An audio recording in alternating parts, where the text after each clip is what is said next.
Deep Sweep, Sketches of Truth by PHIIPS. Copyright 2025, all rights reserved. Day 1. She moved through the gallery in quiet loops, adjusting lighting, straightening wall labels, pausing just long enough in front of each piece to convince herself it was ready. Her hands were stained with black ink and smelled faintly of mineral spirits, the scent embedded in her fingerprints after a week of pulling prints late into the night. Teresa, known as Tess to her friends, was calling the collection Pressing Ghosts. A series of stark lithographs and layered monotype prints, all orbiting around the idea of absence, silhouettes of empty beds, frayed jump ropes, an abandoned house standing alone in a grassy landscape. The darkness wasn't subtle. Her style was equally beautiful and haunting. She started drawing around 3, as soon as she could hold a crayon. As a teenager, she entered any art contest she could find, and even took first place in a few. Her grandmother called it a gift, but not the kind you'd typically wish for. Poor thing, she draws with such despair, like the world's already let her down. She'd say, half proud, half sad. Printmaking came later, almost by accident. It was her senior year of undergrad. She wandered into an open studio, just as another student peeled a litho. It felt like a spell. She was instantly drawn to the physicality, the permanence, and ritual of the printing process. It was a natural evolution from drawing, elevating her work to the kind of art she had always dreamed of making. She regretted not exploring the medium sooner, as a freshman or sophomore. So much time lost, but better late than never, she thought. She was finishing her master's at the Art Institute now. Her oldest friend April was on campus too, though not as a student. She worked in IT. They'd moved together from Texas to Chicago for college. Of the two, Tess was always the creative visionary, drifting from one obsession to the next. April, by contrast, was focused, brilliant, and steady. Before graduation, April had already landed a tech support job at the Institute. Around the same time, Tess was accepted into their print media program. They hadn't planned it that way, April buried in job applications, Tess chasing grad school deadlines, but it felt like fate. And they were happy to stay close, just a little longer. April arrived just minutes before the show started, wearing her favorite designer hoodie. Black, quiet, and perfectly cut. Her look was sharp and elegant, a kind of chic that leaned dark rather than bright. She was supposed to help set up, but was fashionably late as usual. "Girl, this is great. You look a little stressed though. Have you eaten anything today?" April passed her a sweet tea and an Italian beef. Tess playfully gasped. "What? You're a lifesaver. You know I forget to eat on days like this. I'm starving. Where on earth did you find sweet tea?" "Oh, I have my sources." Which may or may not have required more than one stop. April smirked. "Where can I help?" "Everything is set. You could give the bartender a test run. Grab a drink, make sure he's prepared for this crowd. We've invited some big names, so it might get a little crazy. Now that's a job I can handle." "Tea train?" Tess turned toward the voice shouting enthusiastically from across the room. Another familiar face, Brooks. He was the gallery owner and Tess's current friend. Male friend kind of situation. Their dynamic was complicated. He was everything a rational person might want, smart, attractive, successful. A bit older, but she liked him despite everything between them unfolding beneath a shadow of mixed emotions. She couldn't shake the feeling. Could she love him one day? Or was she just holding on, afraid of losing his art connections? Chicago can be brutal for up-and-coming artists, and now with this show, as artist and gallery owner, her success directly impacted his. His support was unwavering, but every compliment felt like a transaction. The line between business partner and love interest had blurred, and she couldn't always tell which role he was playing. "Looks amazing in here," he said, eyes scanning the work. "I bet we sell them all." Tess rolled her eyes, but she couldn't help smiling. It did look amazing in there. She finished her sandwich, the food settling her nerves. Then she found April by the bar, chatting with the bartender. "Hey, can I show you something?"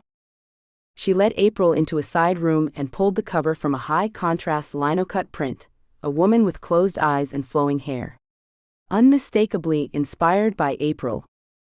She raised her hand covering her mouth, as a tear fell down her cheek. "This show is such a milestone for me," Tess said. "But I couldn't have done it without you by my side. I wanted to do something that made you a part of this day." April pulled her in for a long hug. No other words were needed. It was starting. The lights were right. The walls were full. And all of her ghosts were out in the open now. Brooks unlocked the doors, and the gallery filled with people. They packed themselves into the modest warehouse space, milling past her framed pieces. A line formed organically through the venue, everyone waiting patiently to view the print of April, an unexpected favorite. The energy was warm. The champagne was flowing, and everyone seemed to be enjoying themselves. Near the back wall, Tess lingered, quietly observing the crowd. For the most part, her art was inspired by abandonment and personal trauma. Topics she hadn't fully processed. So the thought of mingling, small talk, and navigating compliments from strangers was the least appealing activity she could imagine. She was perfectly content melting into the background, watching everyone react to her art, straining to telepathically absorb their thoughts. The crowd buzzed and cooed. A classmate posed for a selfie in front of one piece, tagging it with a black heart emoji. Though a few reactions stung in ways she hadn't expected. A critic recently described her work as haunting, which she considered a compliment. Tonight the same journalist chose the word vapid. Tess swallowed the urge to throw her drink. She was beginning to wonder if this whole thing had been a mistake. Her friends talked her into the show, of course. Without them, she would have backed out months ago. Leo joined her against the back wall, the youngest junior attorney at Morgan & Morgan, but also her roommate and closest friend. He nudging her elbow. "You're doing it again," he said. "That thing you do, lurking in the corner like you're plotting against everyone here." She glanced up at him. He was still in his work clothes, navy suit, collar open, tie hanging loose like he was halfway between a courtroom and a rooftop bar. "I'm not plotting. I'm processing," she said. Leo pointed. "Looks like you've already processed a couple glasses of champagne there." "3," she smirked. Somewhere in the crowd, Rain let out a sharp laugh. It sliced through the ambient buzz of chatter and clinking glasses. A local celeb of sorts, and definitely the trendiest person in Tess's group of friends. Lead guitarist for an all-girls 90s cover band. She spotted her holding court near the front door, all angular eyeliner and shredded tights, signature guitar pick necklace flashing under the gallery lights. A tiny orbit of admirers hung on her every word. Of course they did. Rain could sell someone a dented can if she needed to. They met for the first time on campus. Tess was attending an interdisciplinary mixer for MFA students. Rain was enrolled in the performance program. She didn't put in much effort, preferring more volatile and current topics that piqued her interest. That night she jumped into a heated debate about digital ethics, demolished two professors in a conversation about AI surveillance, and then disappeared with a bottle of wine. Tess found her on the rooftop, strumming an acoustic guitar. They'd been friends ever since. The show wrapped around 11. By then the stragglers had vanished, replaced by just her inner circle. April, Leo, Rain, and like it or not, Brooks. He looked good though, she had to admit. Crisp white shirt, no tie, a little scruff like he hadn't tried too hard, which meant he definitely had. He kissed her cheek like it was second nature. Comfortable, familiar, and practiced. Tess didn't pull away, but she didn't lean in either. "You were incredible tonight," he gushed, pulling her in closer. "Everyone loved it. And we sold 3 pieces." Tess gave him a half smile. "Thanks. I'm just ready to get out of here." After party. Rain shouted as she scurried across the gallery to give Tess a giant hug. "I'm so proud of you. Let's all go to my place to celebrate." They migrated to Rain's loft 2 blocks down. A place with exposed brick, a rooftop deck, and a working wood-burning fireplace. April made a lazy cheese board. Rain put on a mellow playlist. Leo took off his shoes and threw his feet up like he owned the place. Tess curled up on the couch with a fuzzy blanket and a bottle of water. Once again blending into her environment, content to simply listen. The hum of conversation, the occasional outburst of laughter, the clink of bottles. It was the sound of people exhaling. No more planning. No more deadlines. Just celebration and friendship. The laughter ebbed, voices dropping into smaller pockets of chatter. Rain perched on the arm of a chair. She bounced her knee, unable to sit still, waiting patiently for an opening. "Society's cooked," she said, finally. Her eyes darted for contact, for anyone to agree. "We all know it, right? The power grid is barely holding on. The economy's toast. Rent is unsustainable, and the planet is on fire. No one in charge seems interested in fixing any of it. Surveillance is everywhere. We're basically farm animals with Wi-Fi." Leo raised his eyebrows. "Bit dramatic?" "She's not wrong," April chimed in. "We trade our privacy for convenience. Allow our devices to spy on us. Corporations spun the web, dangled shiny tech, and we walked right into it." Brooke's brow furrowed in genuine concern. "Everything's automated, but no one's free. Algorithms decide what we see, what we think, what we want to buy. It's like a bad simulation." His worried eyes darted toward Tess. "Babe, your friends are stressing me out." Tess rolled her eyes with an exhausted glance. "I don't know about all that. I just make art. I wouldn't mind if student loans vanished though." "Hello, Mr. Algorithm Man. Can you hear me?" The room laughed, but there was a truth behind her voice. Rain sat up straighter. "But what if?" "No, listen. What if we could actually do something? Not a protest. Not a tweet. I mean, rip it all out. Power, internet, student loans, all gone. Burn it all down. Start from zero." Leo sighed. "You're talking mass disruption. You know what happens when infrastructure collapses? People die. Or they rebuild," Brooke said. "Not saying it's pretty. Just saying sometimes collapse is the only way anything changes." "Jesus, are you trying to send us back to the Stone Age?" Rain's eyes lit, but her voice stayed even. "No. I want to press the reset button. Just once. One clean sweep." Brooks chuckled. "You'd need military-grade access and a genius-level hacker with no morals." April shifted in her seat and took a slow sip, her discomfort catching Leo's eye. "What do you think, April? Ready to start a revolution?" "Just listening," she said, but Tess saw the flicker behind her eyes. She wasn't sure what exactly April was holding back, but there was something more. Rain steadied herself, voice low. "I'm just saying, if you knew it was actually possible, wouldn't you be tempted?" "No." The word came out sharper than Tess intended. Still, she leaned into it, standing as the blanket slid from her shoulders. "This is nuts. You're all out of it." "Hey, we're visionaries," Rain shot back, raising her glass. Tess shook her head. "I'm going to bed. Try not to destroy the world while I'm sleeping." Leo stood too, offering to walk her to the guest room. She waved him off. "I know where it is. I've crashed here enough times." She paused at the hallway entrance and looked back at her friends. Their faces were flushed, tired, shining with that late-night glow where everything feels possible and nothing sounds insane. She loved them, even when they talked like this. Especially then. "Good night, weirdos," she said. "Good night, Mother Teresa," Rain called back. Day 2. Brooks reclined with a smug grin across his face. Wow, she didn't even make it to 1 a.m. Lightweight. We're going to have to work on that. Gross, April grumbled, wrinkling her nose. Rain curled her lip. Tess is perfect, just as she is. And she's had a long day. Give her a break, old man. The girls traded a look of quiet judgment. They didn't say it out loud, but it was clear they couldn't quite figure out what Tess saw in him.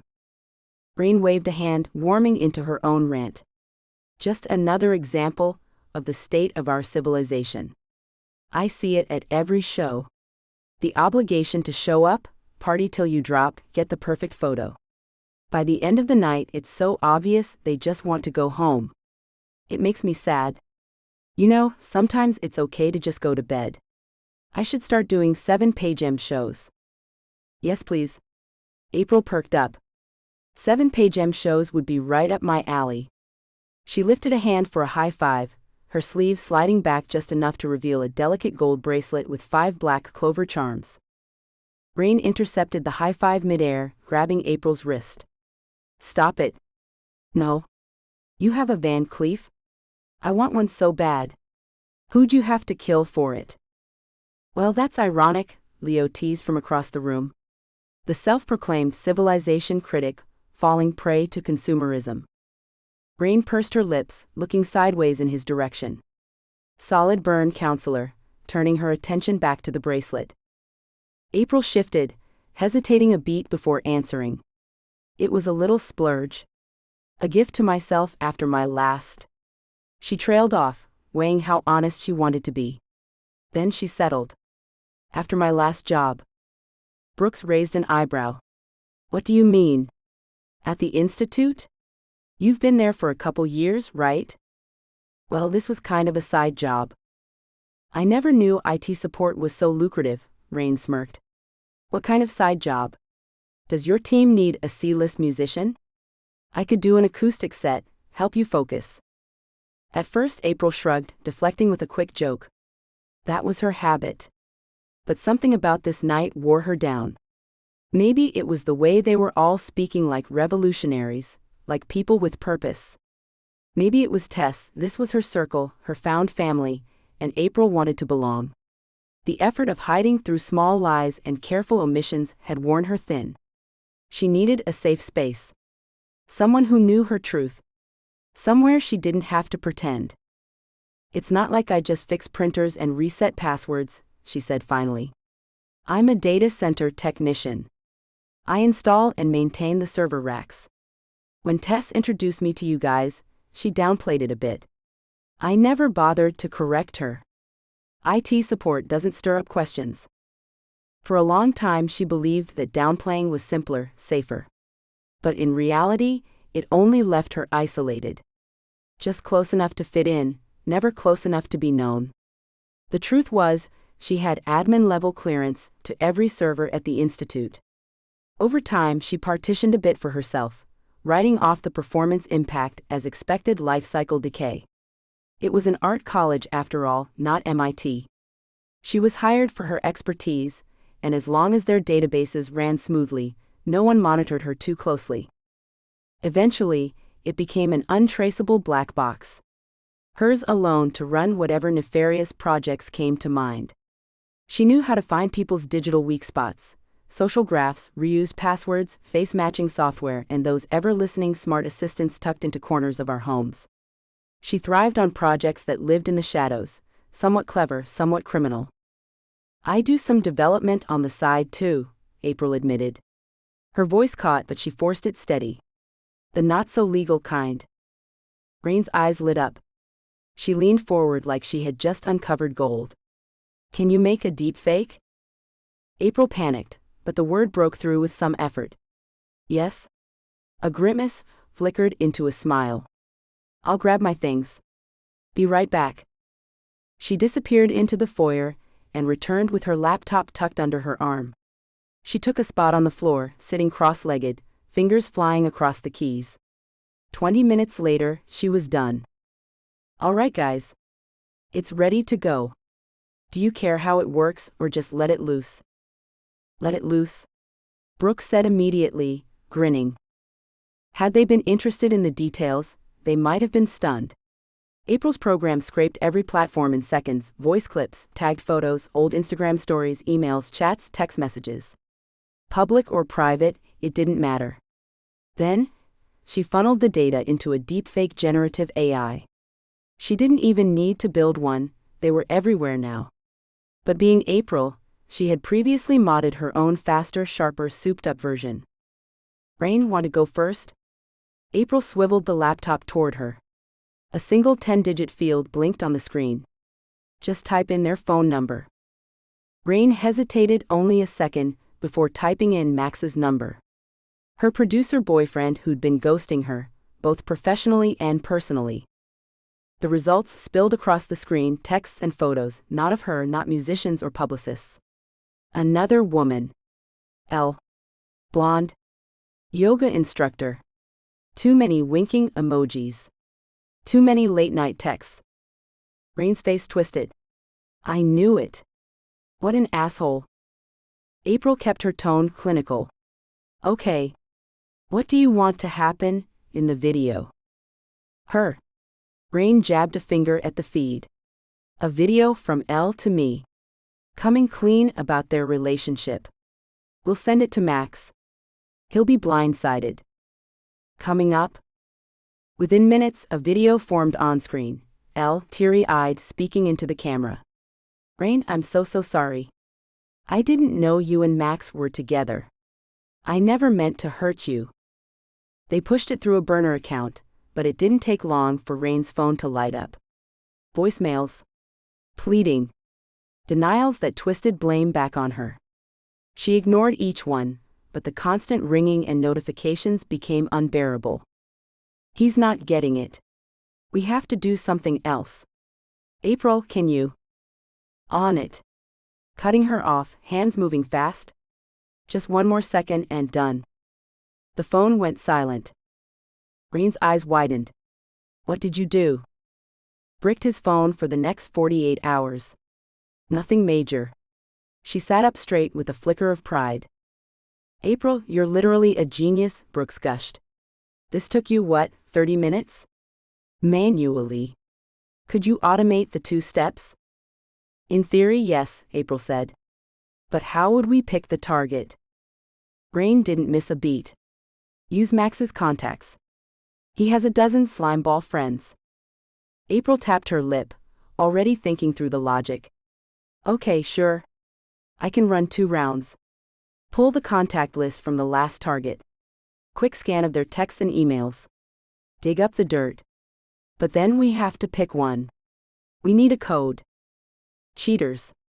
Abusers, Rain said instantly. Violent criminals, Leo added. Corruption, especially in law enforcement or politics. Thieves? Brooks shrugged, as if it were obvious. April raised her brows.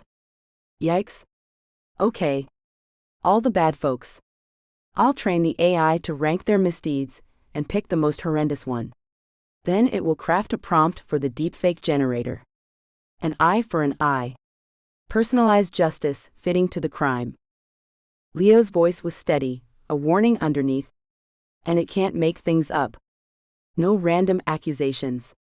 There has to be an evidence trail. A few lines of code later, April set it loose. The first few tests were intoxicating. Somewhere in River North, a supervisor was exposed for stealing credit from his team. A resignation video went to the entire company, the man confessing to plagiarism, shame written across his face. Next, a sergeant with a history of covering for a dirty detective. In a brutal twist, both sergeant and detective were exposed when the precinct received leaked footage from the sergeant's private therapy sessions. Landlords. Co-workers. Friends. The bot picked through them all. Each new clip felt undeniable, proof stitched together from scraps of data. A banker screaming racist slurs. A city official drunk at a bar. All deepfakes but grounded in truth. Hours went by. Brooks eventually passed out on the couch. Leo scrolled absently through his phone. April hunched over her laptop, monitoring the logs, eyes bright with adrenaline. Rain picked at her acoustic guitar until her phone buzzed. Hey, come look at this, she waved them over. It's from my old classmate. What the hell? Is he stealing from Santa's donation bucket? Leo squinted. Yeah, I think he is. What a dirtbag. Why would he post this online? Rain wondered. April's face drained. I don't think he posted it. I think the program adapted. Learned to post on socials in addition to messages. I may have given it access to all of my scraping scripts. And I'm sure at least one had the code to bypass authentication. Leo's phone buzzed next. He stared at the screen, voice unnerved. Oh no. I see one too. My old basketball coach. He's screaming at kids. Really ugly stuff. This is bad. More videos surfaced. Faster now. People were awful. More so than they expected. The clip spread. Rumors evolving into panic. Everyone watching, wondering who would be next. We need to pull it back, April said, fear creeping into her voice. No way, Rain halted the discussion, they all deserve it. By 4:30, the loft was a wreck of sleepless bodies, half-empty bottles and dying phones. The high they felt after the first few videos had warped into something sharp and ugly. Most of the deepfakes were sent directly, privately. As soon as they hit social feeds, the public reaction was explosive. For the targets, life as they knew it was over. Careers, reputations, relationships gone. This devastation sparked something darker. Compassion evaporated. People stopped caring about community or survival. They wanted the whole world to burn with them. Suddenly, they heard the crash of glass outside.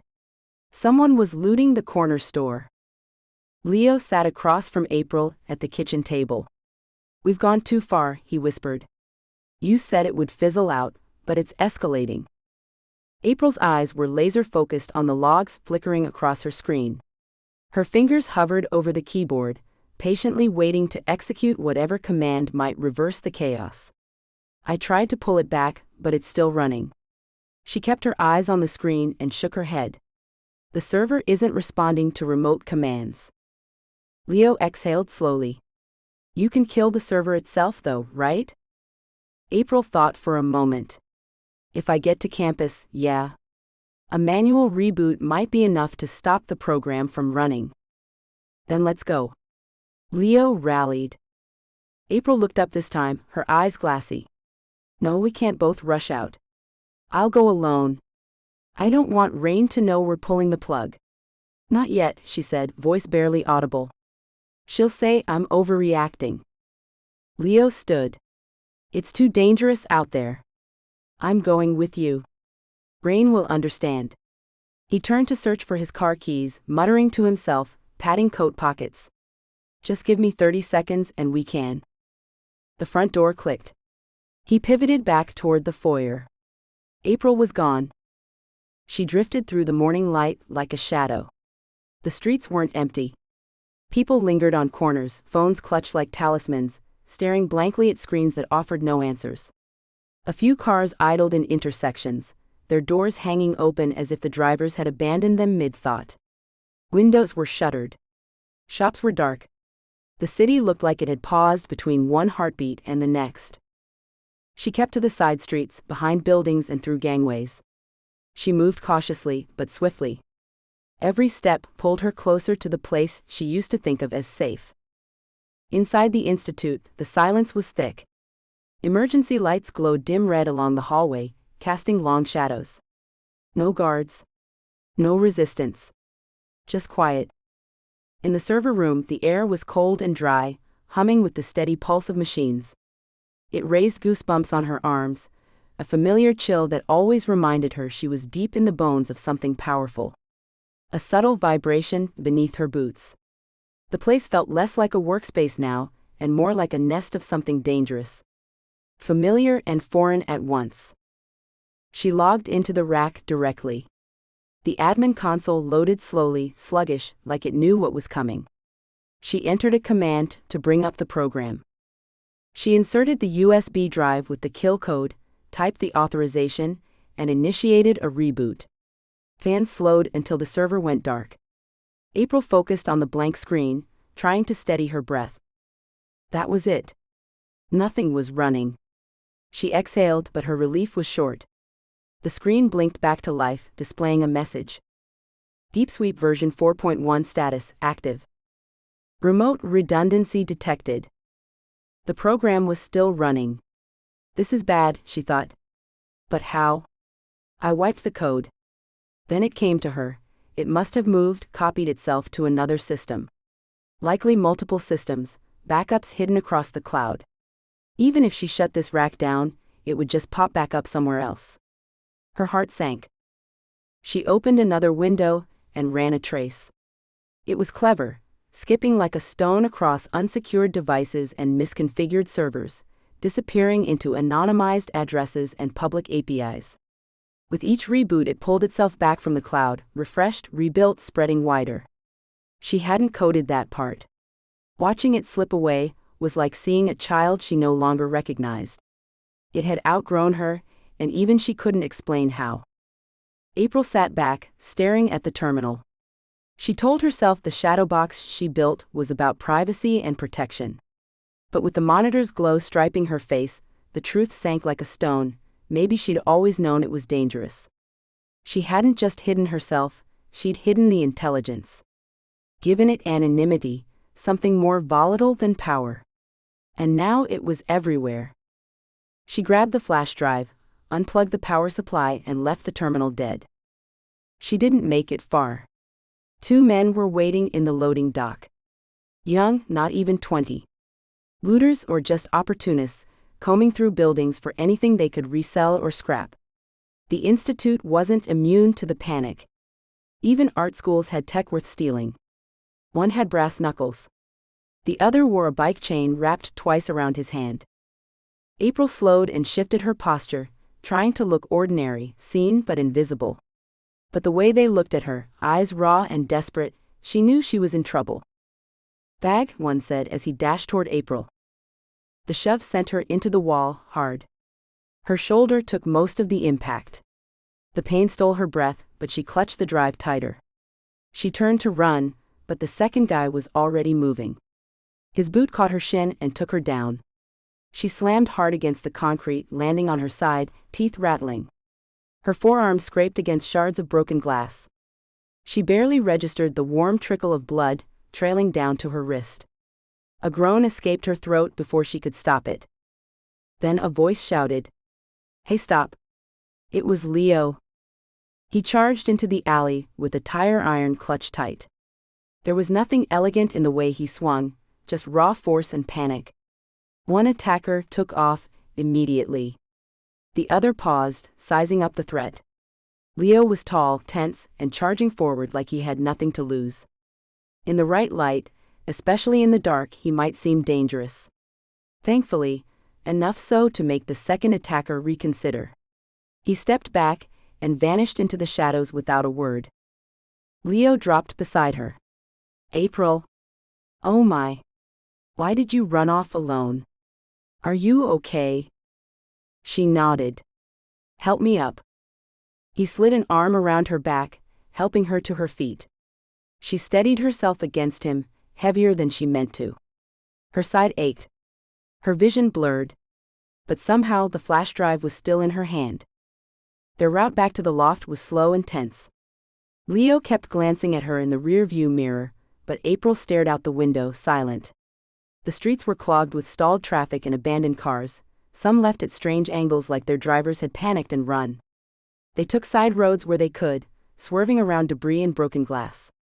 Crowds were beginning to gather around grocery stores, hardware stores, and ATMs. People were shouting, fists pounding on the locked doors. When they finally pulled onto Rains Street, April could barely keep her eyes open. Her pulse throbbed in her arm. Her side felt wet and sticky. Leo parked in front of the building, crooked and slightly onto the sidewalk. He rushed to open her door and help her inside. Luckily, the elevator was still working. By the time they made it to Rain's floor, the sleeve of April's hoodie was soaked through with blood. As they stumbled in, Brooks jumped up, swooping under April's free arm to relieve the weight off Leo. The moment the door latched, she handed Brooks the drive. "Shut it down," she said, before collapsing onto the couch. Rain hovered at the edge of the kitchen, arms crossed. Her foot tapped against the tile with more nerves than rhythm. What the hell happened? Brooks sat on the arm of the couch, holding the drive like it might burn him. Emotions racing, but he held his words. Leo paced the room.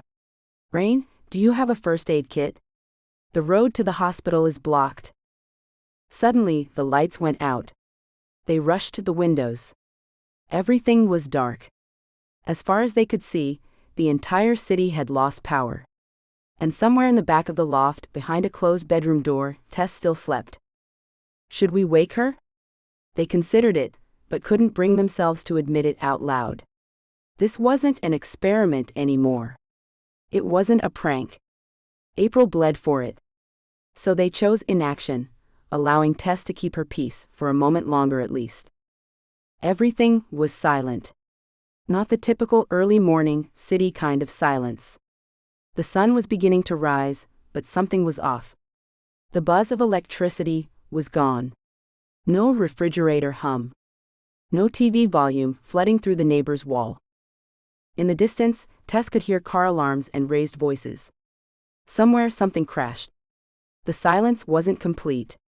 It was disorienting. Hollow in the wrong places and full of the wrong sounds. She sat up slowly, still wrapped in layers of grogginess. The lamps didn't work. The outlet beside the bed was dead. Her phone, left charging overnight, was black. She swung her legs over the side of the bed and stood, padding across the floor to the window. The boards felt cold and rough beneath her bare feet. Outside, the street was bathed in an eerie dimness. No streetlights. No blinking traffic signals. No glow from other apartment windows. From the living room came the sound of voices. Low. Urgent. She stumbled into the hallway. Her friends were awake and talking. The look in their eyes as she entered the room gave it away. Tess knew. Something was wrong. She stopped at the edge of the living room, barefoot, arms crossed, unsure of how serious the situation was. So, she said finally, voice dry, are we thinking alien invasion or biblical reckoning? Rain didn't look up from the window where she'd been staring at the chaos unfolding below. The skyline still glowed faintly, not from streetlights but from headlights and fire. It didn't look like a city asleep. It looked like one on the verge of something worse. Leo cracked a smile, but it didn't touch his eyes. Definitely aliens. They knocked out the Wi-Fi first. Tactical geniuses. Brooks was seated on the couch near April, who looked pale, a folded towel pressed against her wrist. Blood. Tess's heart dropped. She rushed to April's side. What happened? Did someone break in? April struggled to move air through her lungs but managed a few words through a forced smile. Just a scratch, she said. She's fine. She'll be fine. Brooks blurted, the words rushing out too fast. Stop trying to spare me. Tess demanded. She's not fine, and clearly none of you are either. Tell me what's going on now. The story came out in uneven pieces, false starts, contradictions, details that didn't line up. Rain kept circling back to rations and escape routes. Brooks swore the logs were wiped. None of it felt complete. Tess pressed them, but the answers only frayed further, unraveling in her hands. Every pause, every glance traded over her head, told her there was more beneath the surface. The sun was up now, throwing sharp light across their faces. The room smelled of stale air and nervous bodies. By the time they reached the end, they weren't even talking to her anymore, just emptying it out in low, unpracticed fragments. That's everything, Leo said at last, his voice fatigued now. The candle on the coffee table had burned itself out. Beyond it, the others had gathered near April on the couch. Tess stood to move closer.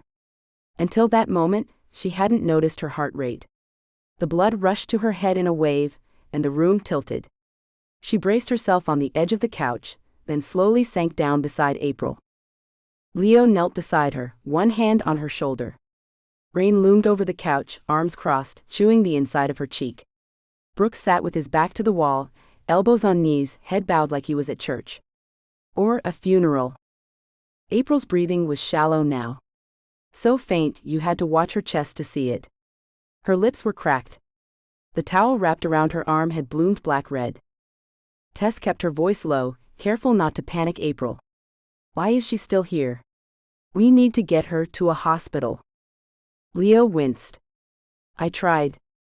I wanted to take her, but the streets are, he trailed off. We didn't get far. 3 blocks before we had to turn back. When did you try? How long has she been like this? Tess moaned. We have to try again. Rain gestured toward the window. She won't make it. The roads are blocked, we'd have to carry her 20 blocks at least. It's not safe. Tess glared at her, eyes wide with disbelief. So what? You'd rather let her die here? She chose this. Rain's voice had none of its usual fire, only bitterness. She didn't even give us a chance to help. Leo would have been with her, but she slipped out alone. She made that call herself. It's a miracle he found her when he did. She went to fix it, Tess said, deflated now. We have to do something. We have to help her. April stirred, just a flutter of her fingers. Tess inched closer, taking her hand. Just rest. We're all here with you. April tried to speak, but her lips barely moved. I'm sorry, she whispered, voice brittle. Tess's brow furrowed. What do you mean? Hiding this from you. April gave a faint, sad smile. I'm sorry. I love you, Tess. A tear slid down April's cheek. Then her breath stopped. For a moment Tess thought it was just a pause. One of those shallow, hiccuping breaths from before. But it didn't come back. Her chest didn't rise. She was gone. The silence swallowed them. Tess sobbed. She just held April's hand, trying to memorize the shape of it. This isn't how it was supposed to end. April was the careful one. The one who double-checked everything. How was she gone? The others sat paralyzed in the flickering grayness of the loft, unsure how to comfort their friend. Brooks was facing away from the group. Wide glazed eyes glaring into the darkness. I didn't think she'd actually die, he said, the words coming out rough, unsteady. I don't know what I thought. She shouldn't have been alone. She wasn't, Tess said sharply. She made it back. You had time. You all just stood around.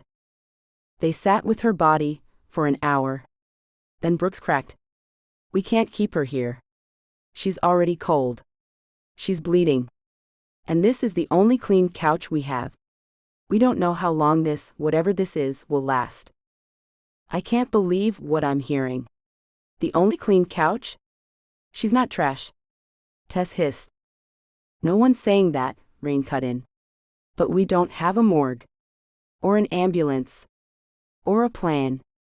We can't keep her in the middle of the room. You want to sleep next to her? I'd rather that than stuff her in a closet, Tess said.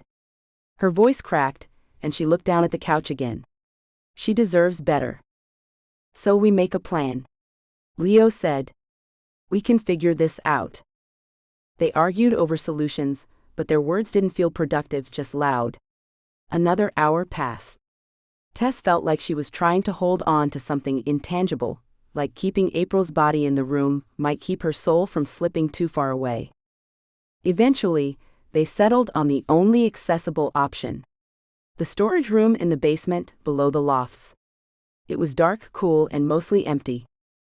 They wrapped April in the soft gray sheets, Tess's choice, despite Rain huffing about how expensive they were. April had always appreciated nice things, and Tess couldn't stand the thought of her wrapped in anything less. Brooks carried her. Leo lit the way. They laid her on a blanket in the corner. No speech. No flowers. No grand goodbye. Brooks and Rain headed back first, climbing the stairs in silence. Leo stayed behind with Tess, who lingered at the door. Her eyes traced the still shape on the blanket, the soft gray folds, the space April no longer filled. I'm sorry, she said under her breath, pulling the door shut, slow and careful. On the stairs, Tess shivered. It's so cold down here. I hate that she'll be alone. April loved the cold, Leo said, trying to ease her guilt. Remember that first winter? She dragged us outside at midnight just to prove Texas kids could handle the snow. Yeah. And then she wiped out in the parking lot. Tess laughed quietly, fighting her tears. Leo guided her back to the guest room, covered her gently with the comforter, and let her rest. That night the wind howled through broken windows up the block. Distant gunfire cracked against the silence. The power was still out. Across the room, Brooks nodded along as Rain began making plans. "We need to stay mobile," she said. "If they figure out who ran the program, it could look really bad for us." Brooks shook his head. "No," April wiped the logs. "They won't find us." Leo's head snapped up. "This isn't the time to worry about optics. Tess just lost her best friend. Can we focus on making sure she gets through this, please?" Rain glanced at him. "I know how it sounds, I do. But as far as we know, the program is still running out there, and people are scared. We have to think about surviving ourselves right now." For the first time, Leo wasn't dazzled by her. He remembered Tess's story about the night they met. Rain had been untouchable then, brilliant, the kind of woman who bent a room to her will. Now all he saw was someone scrambling for control. Someone who couldn't admit she'd helped break the world. Someone more concerned with logistics than grieving a friend. Day 3. The morning sky was flat and gray. The loft was quiet. Not peaceful, just empty. April's coffee mug sat where she left it. Her boots and scarf waited by the door. The air hung heavy, as if the room itself knew something was missing. Tess stood in the kitchen, eyes on the window. She kept staring at the same spot on the street below, as if willing anything to change. The world outside grainy and shapeless. She could feel the emptiness pressing in from all sides. It wasn't just grief. It was helplessness. The kind that settled behind your ribs and made you want to move, just to prove you still could. "We should check on the neighbors. Make sure no one's worse off than we are." Rain didn't look up from the couch, where she was sprawled in the dim light, flipping through a dog-eared book like it might distract her from the world outside. "If we're going to leave the loft, we should be going for supplies, not risking ourselves just to play neighborhood watch." Leo shifted against the counter, running a hand down his face. "It's Monday. I should be at the firm right now. For all I know, they're expecting me to walk in like nothing's wrong. But if this is bigger than a neighborhood blackout, the whole city could be down. No trains, no internet, no way to even call the office." Rain snorted, finally glancing up from her book. "You really think the partners are sitting around waiting on your timesheet while half the city's dark? Trust me, no one's billing hours today." Leo paused, her words sinking in. He shook his head. "Yeah, you're right. I'm not sure what I was thinking." He exhaled and straightened his posture. "We should see if anyone needs help." "I'm not stopping you," Rain said. Her tone was cool, detached, but there was something brittle under the surface. She hadn't explicitly said anything, but it was clear. She wasn't used to sharing her space. Especially not with people coming and going as they pleased. She was still adjusting to the idea that it might not be her space to control anymore. Tess turned to Brooks. "Can you grab the flashlights?" He hesitated, eyes shifting away. "I think I should stay. In case someone comes by. Or if something happens. It's better if we don't all wander off." Rain arched one eyebrow. "Smart." Tess blinked at him, mouth agape. A week ago, he would have walked through a blizzard for her. But now, he couldn't even cross the hall. "It's fine. I'm going," Leo said, pulling his jacket from the chair. His voice was steady, protective. "Let's be quick about it." They started on their floor. Some doors were barricaded.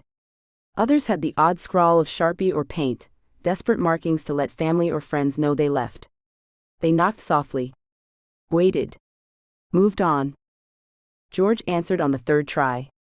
He was graying, precise, and armed with a flashlight and a cautious expression. "Who are you?" "We're staying with Rain, just at the end there.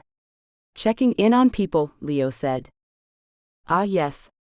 I know Rain. I figured most folks would be holed up by now." "Some are," Tess said. "We just want to know who's still here. Who might need help." George still didn't open the door all the way, but his posture relaxed slightly. "Haven't heard a thing from anyone official. Just rumors. You want a tip? Don't trust anything that comes through a phone, even if it powers back on." She gave a quick nod. "We won't." He hesitated, before shutting the door. Watch out for the lower floors. Word is, someone got stabbed over a flashlight. They continued knocking. 2 doors down they found a family, Carmen and her kids. The youngest had a fever. The father was gone. Late shift the night of the blackout, and hadn't come back. The apartment smelled faintly of canned peaches. Tess spotted a coloring book on the floor, half finished. A small handprint on the fogged window. "We're fine," Carmen said, but her hands were shaking. "It's just tough keeping them occupied and calm. Especially with no power, and no medicine for this guy." She turned to look at the baby, taking a breath. Her expression softened. "Early yesterday morning, I heard a commotion in the hallway. I took a peek, and saw an injured woman being carried into your loft. Is she okay?" Tess held back the tears starting to fill her eyes, shaking her head no. That's all she could manage without breaking down. As her body shifted, she felt something rattle. A small bottle of aspirin, shoved into her pocket the night of the gallery opening. "Just in case." "Oh, here. Take it please," she said, handed the bottle to Carmen. "If anything changes, just knock." They decided to try a few more units, down a floor. The air in the stairwell was hot, stagnant, and reeked of mildew. As they descended, the tension increased. There were no windows, so it was dark. The occasional flicker of light through a vent helped them find the handrail. As they approached the lower landing, they heard shouting, quick and sharp. A door slammed. Tess stopped, her foot hovering over the next step. "This doesn't feel safe. We should go back up." Leo nodded. George was right. It's too risky. They turned around. The walk back up felt slower, heavier. Tess kept her eyes on the steps, but her mind was still on Carmen's thin voice, the trembling hands, the coloring book on the floor. Just as they reached the upper floor, a sound made them pause. A soft creak. A door halfway down the hall had cracked open, just enough to reveal a sliver of movement inside. Then it slammed shut again. They both froze, scanning the darkness for any movement. "Someone's watching," Leo said, barely moving his lips. "They're just scared," Tess replied. "Or curious. Or both." They continued on, but it stayed with her, that sliver of shadow, the unseen eyes. Not everyone in the building wanted to be found. Back at the loft, Brooks thumbed through a magazine for the dozenth time. "Well? How'd it go? Did you talk to anyone?" "Some are okay," Leo said. "Some aren't." Tess dropped her bag. "The lady down the hall, Carmen, she has kids. Sick ones and no medicine. People are scared." "No surprise," Rain muttered. "No one in the city plans for a collapse. Why would they?" Tess's nose scrunched, as if Rain's frigid response literally smelled. "They're children. We should try to help them if we can." "Sure, as long as we don't bring everyone else's problems into my home. We're barely keeping it together ourselves." Tess glanced at Brooks. "We could have really used your help out there. We didn't get to the lower floors. We heard some shouting and had to come back. Think you could go with Leo later to check it out?" He opened his mouth, then closed it, second-guessing his response. Finally he answered, "I don't know." Leo's jaw tightened as he looked around the room, Brooks, Rain, then settling his eyes back on Tess. "I'm staying out of this," he thought. For the rest of the day, no one volunteered to venture out again. Tess stayed up late, curled up on the couch with a blanket tucked under her chin, listening to the creaks of the building and the crackling of something burning in the distance. Rain was still awake too. She walked through the space slowly, barefoot, trying to avoid the squeaky floorboards. She paused at the window, peering out. "Still no stars," she said. Tess sat up slowly. "Stars? I don't get it. You're not worried about your neighbors, but seeing stars, that's what concerns you? Priorities, right?" It didn't really matter what Rain said. Tess was so disappointed, so done, that anything at all would have set her off. "I'm not concerned about the stars," Rain scoffed, adding air quotes. "I just have a bad feeling. I wish we could see what was actually going on out there." "Obviously, you're going to have a bad feeling. You helped release a virus that cost lives. Bad feeling. Ridiculous. Tess rolled her eyes. I truthfully don't recognize you right now. We're not the bad guys. Rain said, forgetting that Leo and Brooks were asleep. We exposed a few creeps. We didn't cut the power or set cars on fire. They did that. She turned back to the window, staring into the darkness, her silhouette tense, sharp against the glow of the candlelight. Across the room, Brooks stepped in from the hallway. Woken by the fuss. He didn't join in, just stayed back, watching. Leo was still asleep. He'd gone under hard and fast, like someone who wanted no part in whatever came next. Tess softened her words. I understand, but we're not going to stay a secret forever. Eventually, someone's going to ask the right questions. We'll tell them April tried to stop it. If that matters. Rain said, not quite with anger. Tess rose. It matters. At least she tried to stop it. What about your part in the whole thing? What do we say about that? She walked away without waiting for a response. Rain leaned against the window, watching the candlelight flicker across the glass. Brooks shuffled awkwardly toward her, arms crossed, staring at the floor. I should have gone with her, he said finally. Rain didn't bother to look over. Then why didn't you? I don't know. I told her staying was the smart call. But maybe I just didn't want. Pausing to see if Leo was still asleep. Maybe I just didn't want to compete with Leo. Rain gave a low hum. Not agreement, not disagreement. That's your mess to figure out. He raised both hands. Palms pressed to his face, covering his eyes. A moment of frustration, self-soothing. I feel like I'm always 5 steps behind her, him. He always says the right thing, does the right thing. It's exhausting. Come on, man. Rain rolled her eyes. It's not a competition. Leo has been her closest friend for a long time. They've been roommates for years. Long before you were in the picture. And if you keep this up, long after you're gone too. Brooks didn't answer. He walked to the door, grabbing his jacket. I need some air. He felt like he was suffocating in the loft, under the weight of everything he hadn't said. Maybe if he could get above it all, just for a minute, he could figure out what the hell he was doing. He headed up the stairs, to the deck. The rooftop gave him a strange vantage point, like he was perched on the edge of a different world. He peered over the railing, scanning the darkness. In the far distance, barely visible through the haze and smoke, lights shimmered faintly on Lake Michigan. Military boats maybe, clustered low and steady against the shoreline. Closer to home, across the street, the corner convenience store had been ransacked. A shadow shifted behind the broken glass, someone picking through what was left. In the windows of neighboring buildings, he saw the soft flicker of candles and flashlights. People huddled together for warmth, trying to preserve whatever scraps of routine they could. Life hadn't stopped. It had just become quieter, darker, more isolated. They should check that store tomorrow. There might still be something worth taking, food, batteries, anything useful. But even the thought of it felt heavy. Everything did. A bit later, Tess wandered up to the rooftop herself and found Brooks still there. The air was colder, sharp against her skin. He stood at the edge, arms resting on the railing, eyes fixed on the horizon like it might offer him an escape. Smoke smudged the skyline in all directions. Hey, she said gently, her voice kinder than he expected. What are you thinking about? Brooks hesitated before answering. His eyes didn't leave the horizon. I'm not sure. I just needed some fresh air. Things feel too tight downstairs. He motioned vaguely toward the convenience store across the street. I saw some people still picking through what's left down there.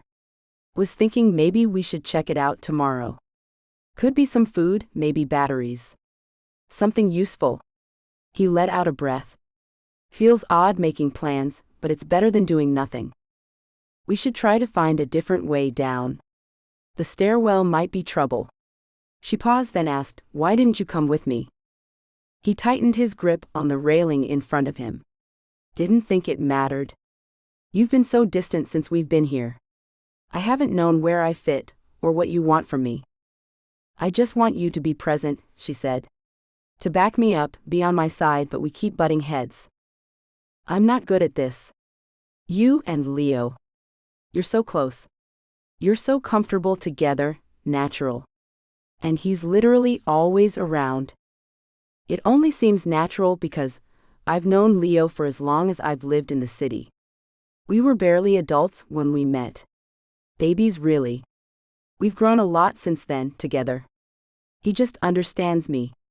She smiled gently, hoping he understood. I know. He paused. That's what makes it worse. I don't even have a chance. I just don't understand how we got into this situation. You're already in a relationship. I mean, you live with the guy.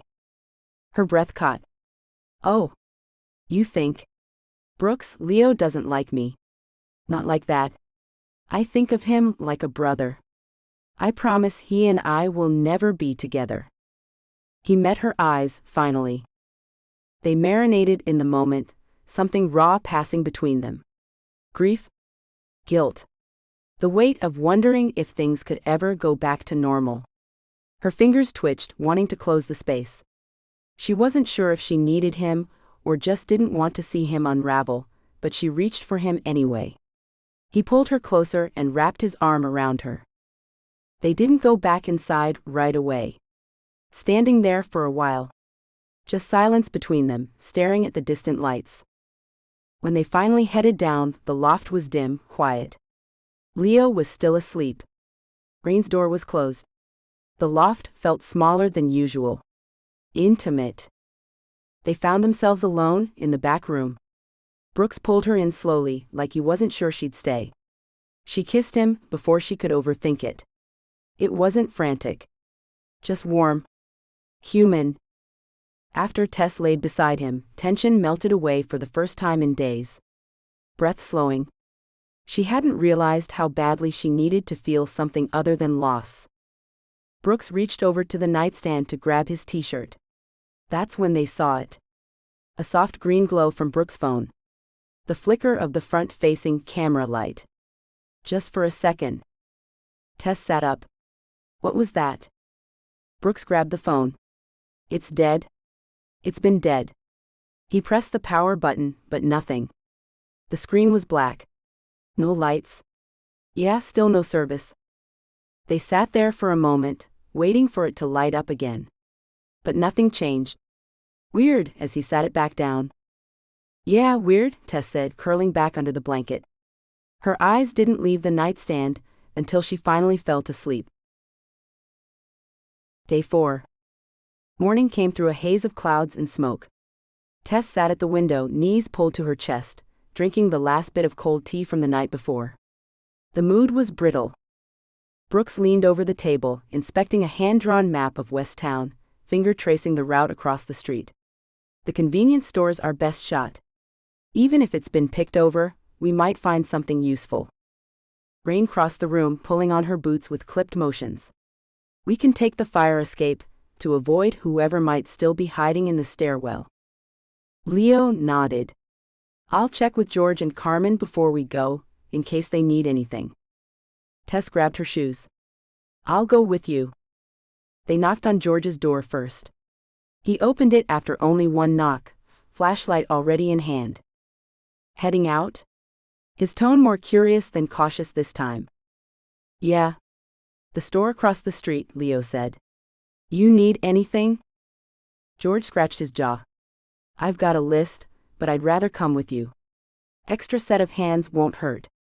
And I know the place. I used to stop in every night after work. Tess narrowed her eyes. You sure? I'm not helpless, he said.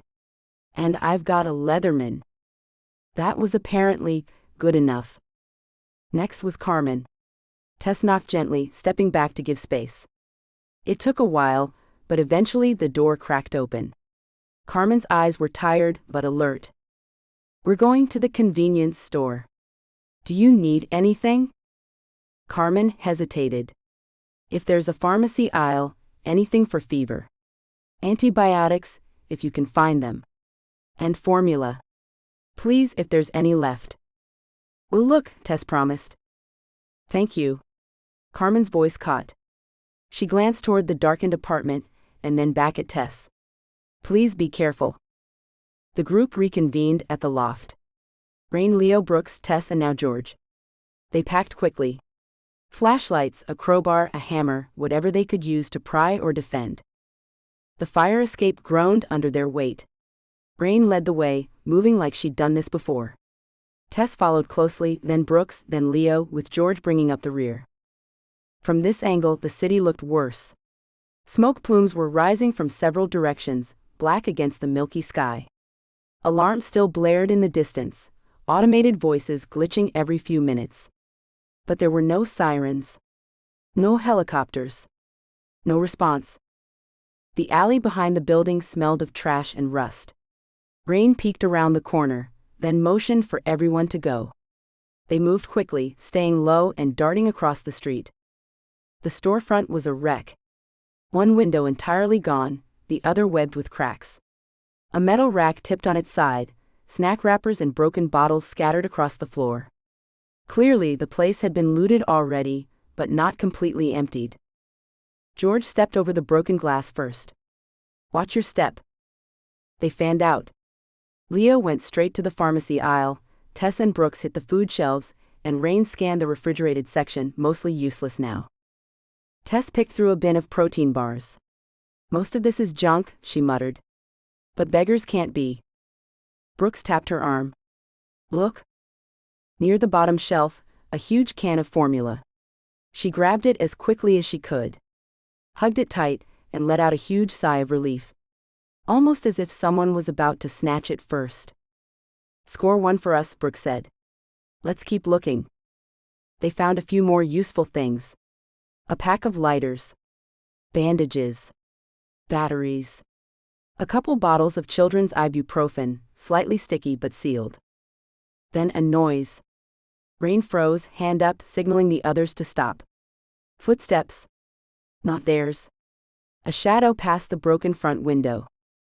Leo hissed, back aisle. Go. They ducked low, retreating toward the rear stockroom. Tess clutched the formula to her chest. George pulled out his Leatherman, flipping the blade open with a quiet click. Then Brooks yelped. Someone had grabbed him from behind, slamming him into a shelf hard enough to rattle the metal. You think I wouldn't find you? The man shrieked. His voice was cracked and high with fury. I saw what you did to her. I saw the surveillance. Run, Rain, the man screamed. Get out of here. I'll handle them. Rain's eyes widened. WH? What? Leo reacted fast. He grabbed a loose metal shelf from the end cap and swung it.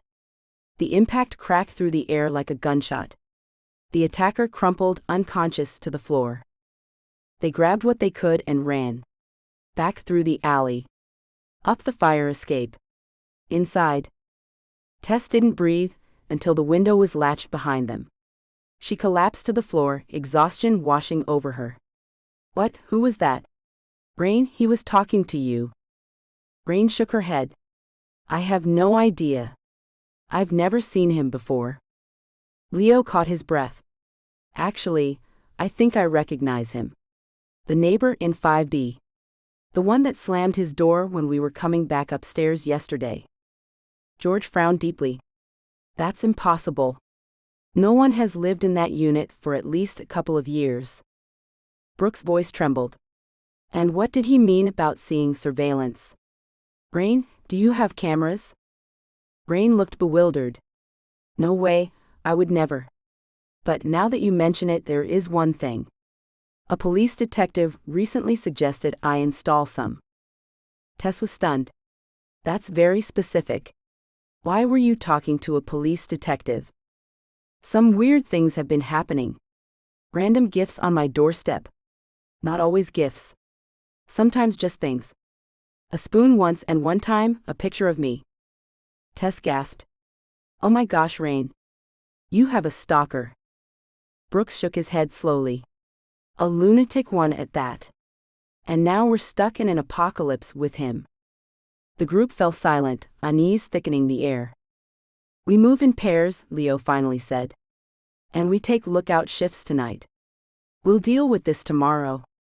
They bobbed their heads in silent agreement. George went with Tess to deliver the formula. Carmen cried when she saw the can. She reached out to hug Tess without warning. Quite a contrast to her usual distance, just beyond the doorframe. "Thank you," she said. "It means so much.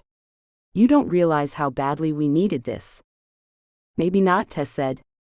"But I know we'll get through this together." Back in the loft, they unpacked in silence. Sorted supplies. Counted what they had.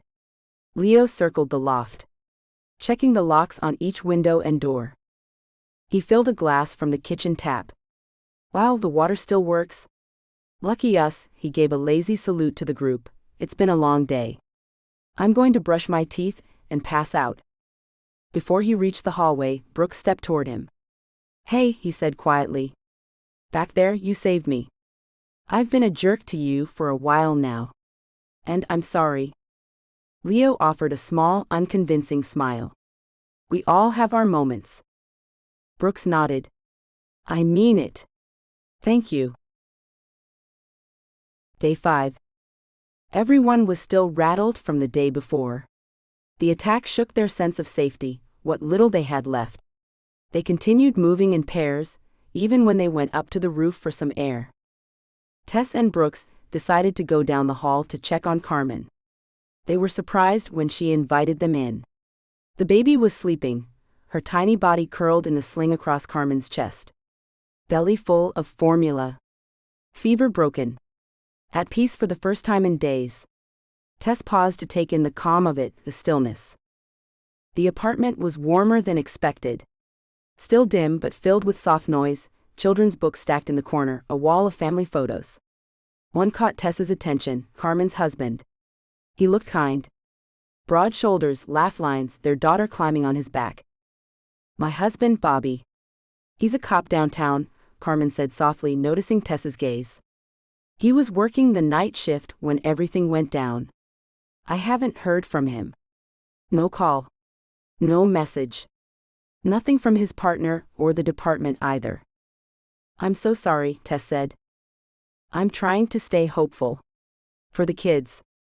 I have to believe he's out there, helping people. Maybe they're just cut off." Brooks didn't say much.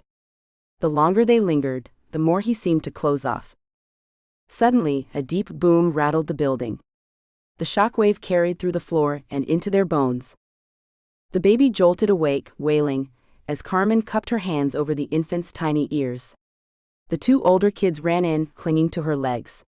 Tess and Brooks instinctively drew close, shielding the family until the noise seemed to fade. "Stay here," Tess ordered, breaking from the huddle to check the window.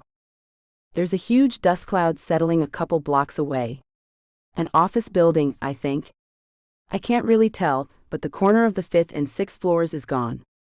She froze. Shit. Shit. Move back. It's going down." Another boom. Then, another. The windows rattled as a storm of dust swept past, coating the air in a muted roar. The 6 of them huddled in the windowless hallway for several long minutes.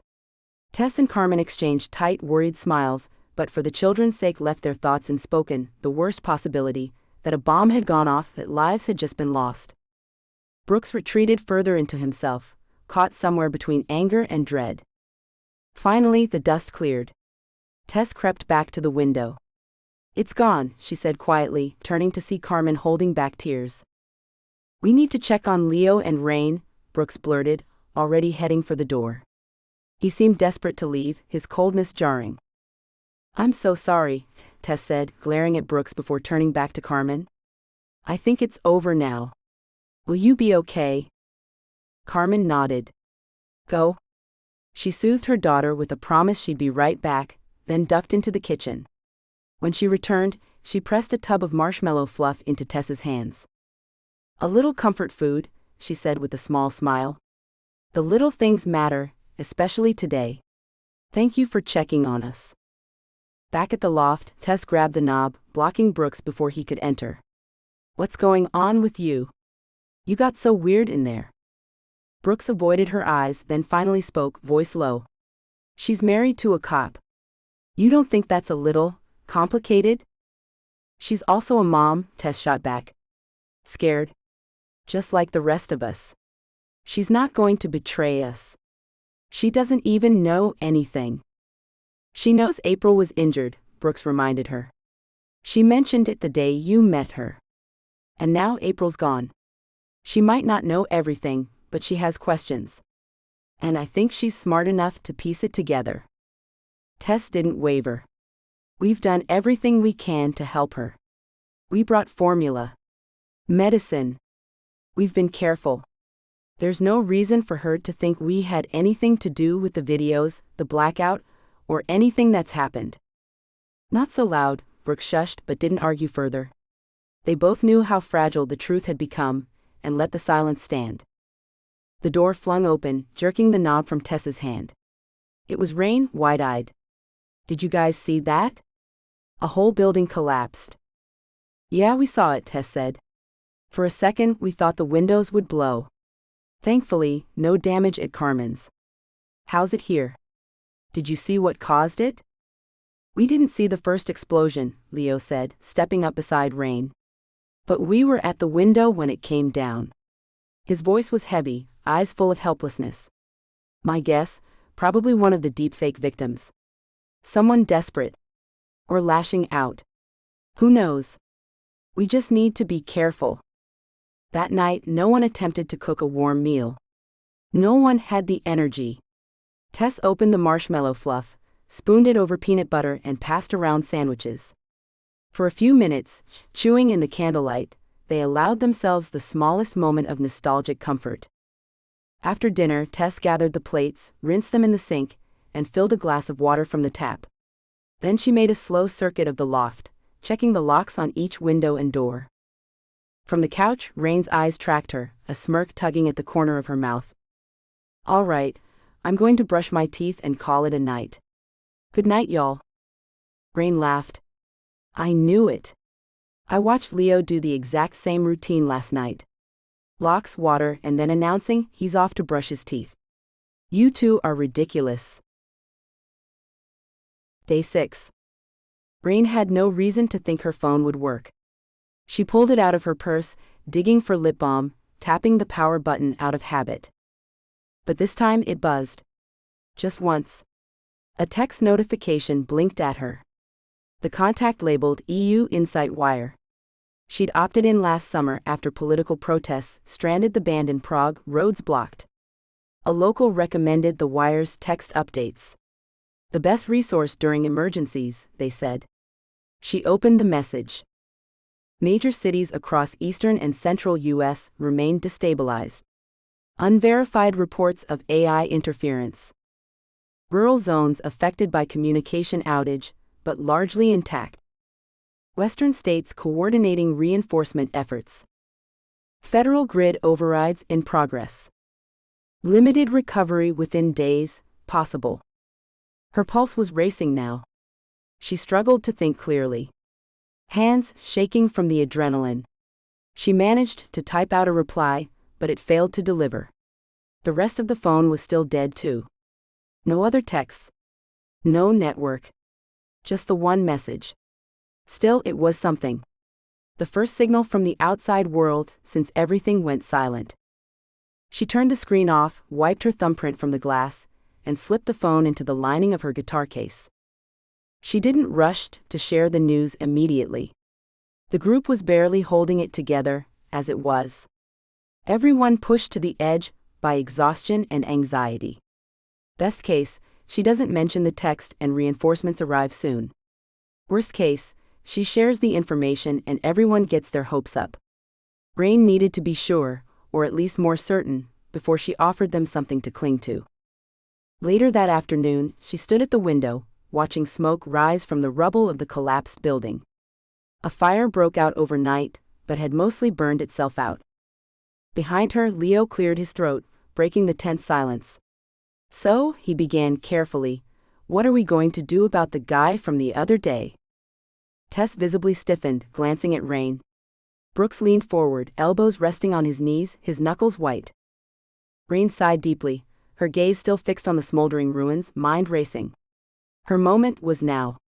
Would she mention the text or not? Help is coming. She knew they shouldn't risk another potentially violent conflict. Maybe we don't need to rush into doing anything crazy. If he's watching us, he's obviously unstable. Maybe keeping a low profile is the best thing right now. Help might be coming sooner than we think. Tess looked up sharply. What? We've seen nothing to suggest help is coming. We can't just wait around, hoping your stalker doesn't attack again. Rain shrugged, turning slowly to face them. The shit has definitely hit the fan, but it's not end of days bad. Someone has to be sending help soon. They're not going to leave Chicago to rot. Brooks made a skeptical noise. If you say so. Leo glanced up from his notebook, where he'd been scribbling about their recent experiences. He filled several pages already, fragments of memory from the past week, desperate bullet points and circles connecting events he barely understood. You know, if things do go back to normal soon, maybe we can handle this guy through proper channels legally. Assuming we don't do anything too incriminating now. You're right. We should probably just wait, at least for a while. Stick to moving in pairs, stay cautious. Then with a little laugh, I would have never pegged you as the optimist of this group, Rain. I'm not optimistic, she said, annoyed. I'm realistic. This isn't going to end with the four of us starving to death here. Someone will show up, eventually. Brooks still wasn't convinced. I don't know. Starving seems pretty plausible to me. It's been 6 days now. We have no idea how far the program's reach was. You really think someone's coming? He searched her face for any glimpse of sincerity. Rain met his gaze, holding it firmly. Yeah. I do. It's just intuition. Leo nodded slowly, as if wanting to believe her.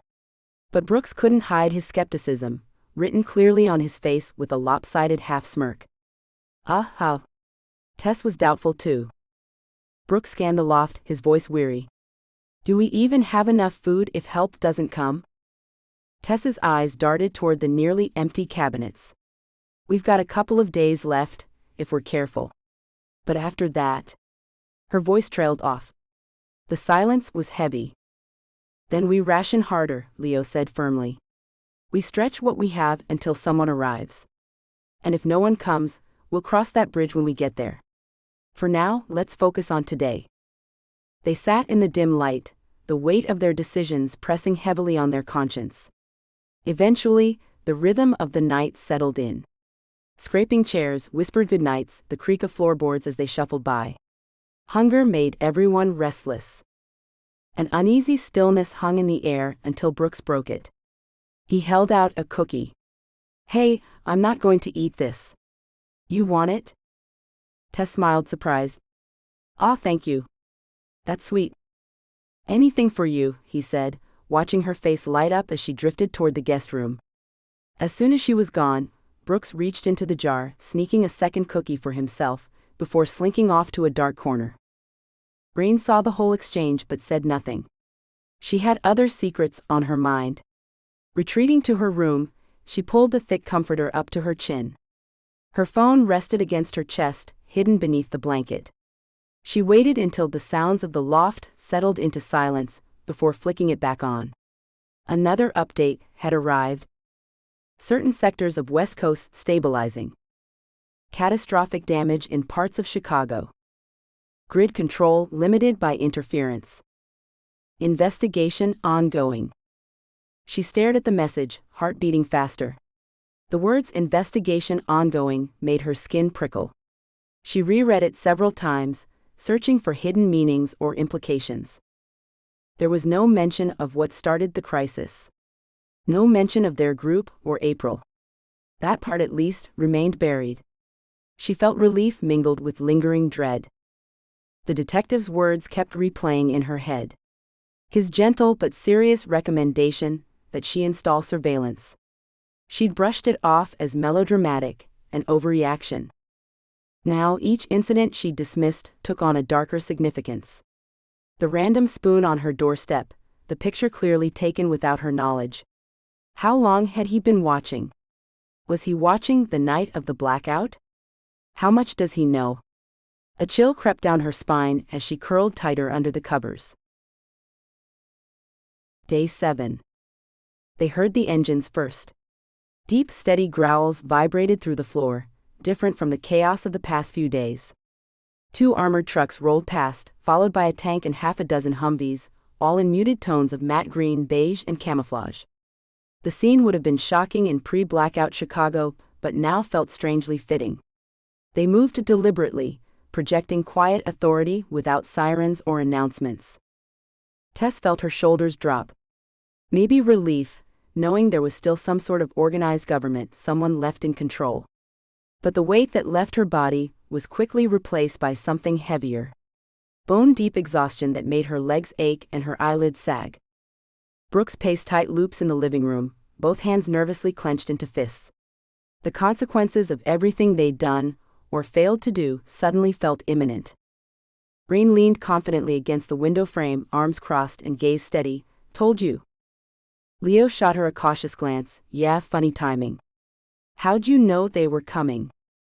Rain gave an indifferent smirk with a shrug. Just intuition, I guess. Brooks peered through the window blinds. Do you think they're setting up relief stations? Or checkpoints? Tess shook her head slowly. They may be planning checkpoints, but that looked more like a patrol, didn't it? Just showing us they're here. Not offering help yet, just control. Before anyone could speculate further, a voice crackled sharply through the room. Not from the radio. Not from the hallway. From Rain's guitar case. From her phone. This is an emergency alert. All residents are to remain inside. Mandatory 24-hour curfew in effect. Enforcement will begin immediately. The words hung heavily in the air, sharp and authoritarian, echoing off the walls. Everyone's face shifted instantly to Rain, confusion rapidly giving way to suspicion. Rain's eyes widened as she feigned surprise. Oh my gosh. My phone, it's working again. Bullshit, Leo snapped. How long has your phone been working? Did you get any other alerts before today? Did you try to message anyone else? I tried, but no. Nothing else is working. That's not normal, Tess cut in as she connected the dots aloud. Think about it. If the grid's down, nothing should be getting through. But somehow a convoy can beam a message directly to our private phones? She paused, eyes narrowing. Wait, not our phones. Just yours. What else are you hiding from us, Rain? The first message came through yesterday, Rain fired back. I didn't know anything before then. I was just trying to keep us calm. Her arms folded tighter, but the edge in Tess's voice lingered with her. Maybe there was more to it than she wanted to admit. The tension swelled, oppressive and stifling. Then Leo cleared his throat loudly. We need to talk. All of us. They sat around the kitchen island, the only place left that still felt like neutral ground. It's time to get our story straight, Leo began carefully. If the authorities start knocking, or if someone rats us out, we need to agree on exactly what happened. Tess locked her eyes firmly on the table in front of her. He's right. No half-truths. But Leo corrected her. Half-truths might be exactly what we need. We don't lie. We just don't volunteer more than asked. If they want to know what happened, we tell them the truth. Mostly. No motive or unnecessary details. Just the facts that don't get us locked up. The answer is obvious, Rain responded flatly. April built the code, taught it how to pick the targets, made it autonomous. Brooks nodded in agreement. There's no proof we were involved at all. Tess turned to him sharply. Are you being serious right now? You want to blame everything on April? Rain countered quietly. Guys, she's gone. Let's not get hung up on saving her reputation. She would want to protect us too, don't you think? Leo rose abruptly, pushing his chair back. No. The truth is, we were involved. Rain, deepfakes were your idea to begin with. Brooks, you were first to bring up automation. I'm guilty too. I knew what was happening, and didn't do anything to stop it. Rain tilted her head. Then what? You want to walk into a checkpoint and say, "Hi, we destabilized the Midwest because we were tired of Twitter"? Tess glanced around, her voice weary but determined. Look, we've been reacting moment to moment, panicking. Leo has the right idea, even if we don't agree on the story right now. We need to be smarter. Strategic. The guard is here, and they'll be digging for answers. We have to be careful. And careful doesn't mean lying, Leo said, voice low and firm. If we lie now, we'll never stop. We'll always be looking over our shoulders. Rain shook her head sharply, eyes narrowing. Being truthful might feel righteous, but it's going to bury us. I know it's harsh, but April made choices too. This wasn't all on us. Tess met Leo's eyes. Better than throwing your dead friend under the bus. We tell the truth. Leo nodded, standing firmly beside her. Rain's eyes darted to Brooks for backup. Tess knew them too well. She could see it in their faces, neither were on board. It felt like an eternity of arguing, before they finally started working through likely questions. Did you know April was building something dangerous? Were you involved? How did the code get released? Each time they practiced how they might answer with minimal detail. Yes, we were aware she was working on a project. No, we didn't fully understand what it could do. It was supposed to be a thought experiment, not a weapon. We were scared too. Just like everyone else. Late into the evening, they finally settled on a version of the truth they could all live with. But after hours of debate, the tension still hung in the room. One by one, they drifted off into their own spaces, letting their minds quiet before morning.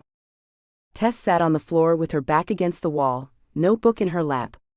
She sketched April from memory, framed against the Chicago skyline through a maze of familiar fire escapes, but her likeness slipped further away with each line. Rain paused on her way to the couch, catching sight of the page. April, she teased, then softer, I like it. Don't stop. Someone should keep a record. Proof we were here. Tess managed a small smile, pencil still moving. Then she noticed it. Brooks' phone, face up on the side table, a white notification light pulsing softly. Tess flicked her eyes toward Rain, but she was already curling into the couch, oblivious. The light blinked once, twice, then vanished. After today, there was no question in Tess's mind. Brooks had a signal too. Day 8. Tess was on edge all morning after the phone incident. She didn't speak of it though. Not until it lit up again. This time in the middle of the afternoon, and they all saw it. It buzzed once, then again. Video call, Mom? Clearly visible across Brooks' lock screen. Tess blinked at the screen like it was a hallucination. The name pulsed in bright letters across the glass, impossible to ignore. Brooks' voice cracked. It's my mom. His thumb hovering just above the green button. Part of him didn't believe it was real. The other part was terrified it was. He clicked it. The video came through pixelated, but clear enough. A woman's face filled the screen, tears streaking down her cheeks, dark hair pulled back in a loose bun. She looked exhausted but relieved. Brooks, honey. Oh my gosh. She exhaled. Hi, Mom? His voice caught in his throat. I'm here.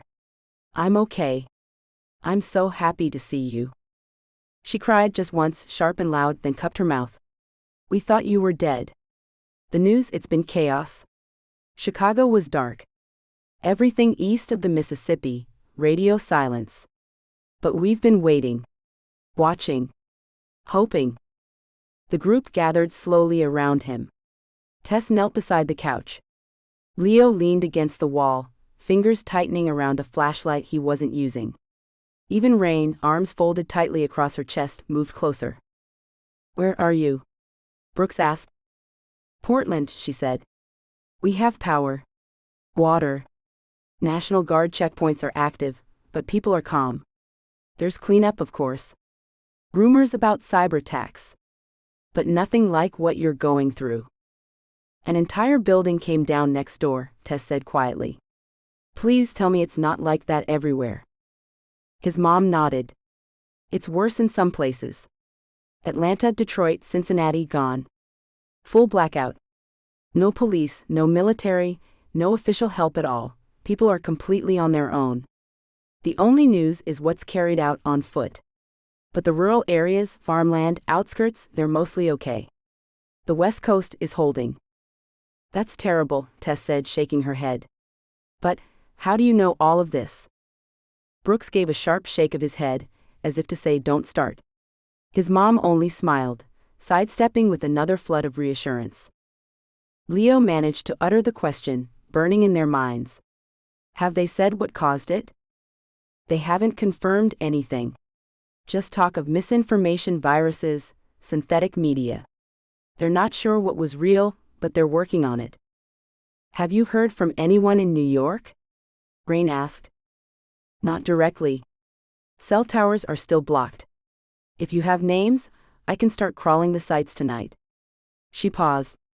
Send me a list, I'll find your people. Something cracked open in the room.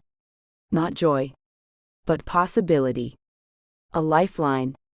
For the first time in what felt like weeks, they had hope. The relief didn't come all at once. It settled slowly, like fog lifting. They flooded her with questions, clinging to every word like a lifeline. For a little while, they weren't adults surviving a disaster. They were kids again, talking to their friend's mom, the one who'd always been in the background, steady and dependable, a voice you could confide in. For more than an hour, they passed the phone back and forth, talking to Mom. Leo mentioned his brother in Minneapolis. Rain rattled off a few bandmates, siblings, even her distant cousins that might be worried, just in case. Tess didn't have much family, but listed her grandmother, who she knew was probably worried sick. They even invited George from down the hall to join. Please check on my brother Gene. He should be somewhere in East Texas. Brooks' mom listened attentively, writing everything down. She showed a surprising, sincere care for people who were practically strangers to her. Anything you need, you can route it through me. Then for just a second the screen froze. Her face warped, smile distorted at the edges, glitching into a flicker of static before smoothing out again. Tess glanced at Brooks, but he hadn't been looking at the screen in that moment. Rain was staring at the floor. Leo had his eyes closed, just listening to her comforting voice. The reassurance that everything was going to be okay. Tess was the only one that noticed, so she brushed it off. A bad signal. Regardless, a miracle call as it was.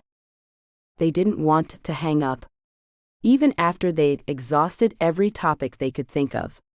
After the lists, the updates, the news. No one wanted to be the one to say goodbye. But eventually, she needed to go. Low battery, she said. Everyone seemed to deflate just a little. There was a scramble of thank you, be safe, I love you, I'll try to call again soon. Then it was over. The silence that followed wasn't heavy, but it was full of hope, full of words they weren't ready to say aloud. By nightfall, the air itself felt different, lighter. Rain no longer paced. Leo hummed under his breath, low but content. Tess finally drew in a full breath, without the weight of anxiety pressing on her chest. She thought of her grandmother, and the chance of being reconnected soon.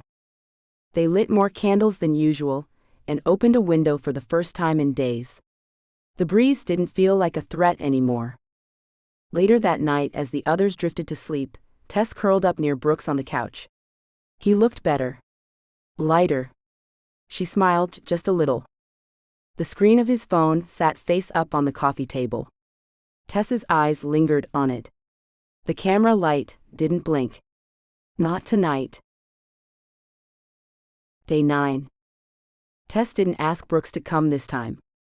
She waited until Leo was done refilling water bottles in the bathroom sink, and caught him before he disappeared back into his blanket fort of silence. Hey, she said gently, would you go with me to visit George? Leo raised an eyebrow. Everything okay? Yeah, she said, then hesitated.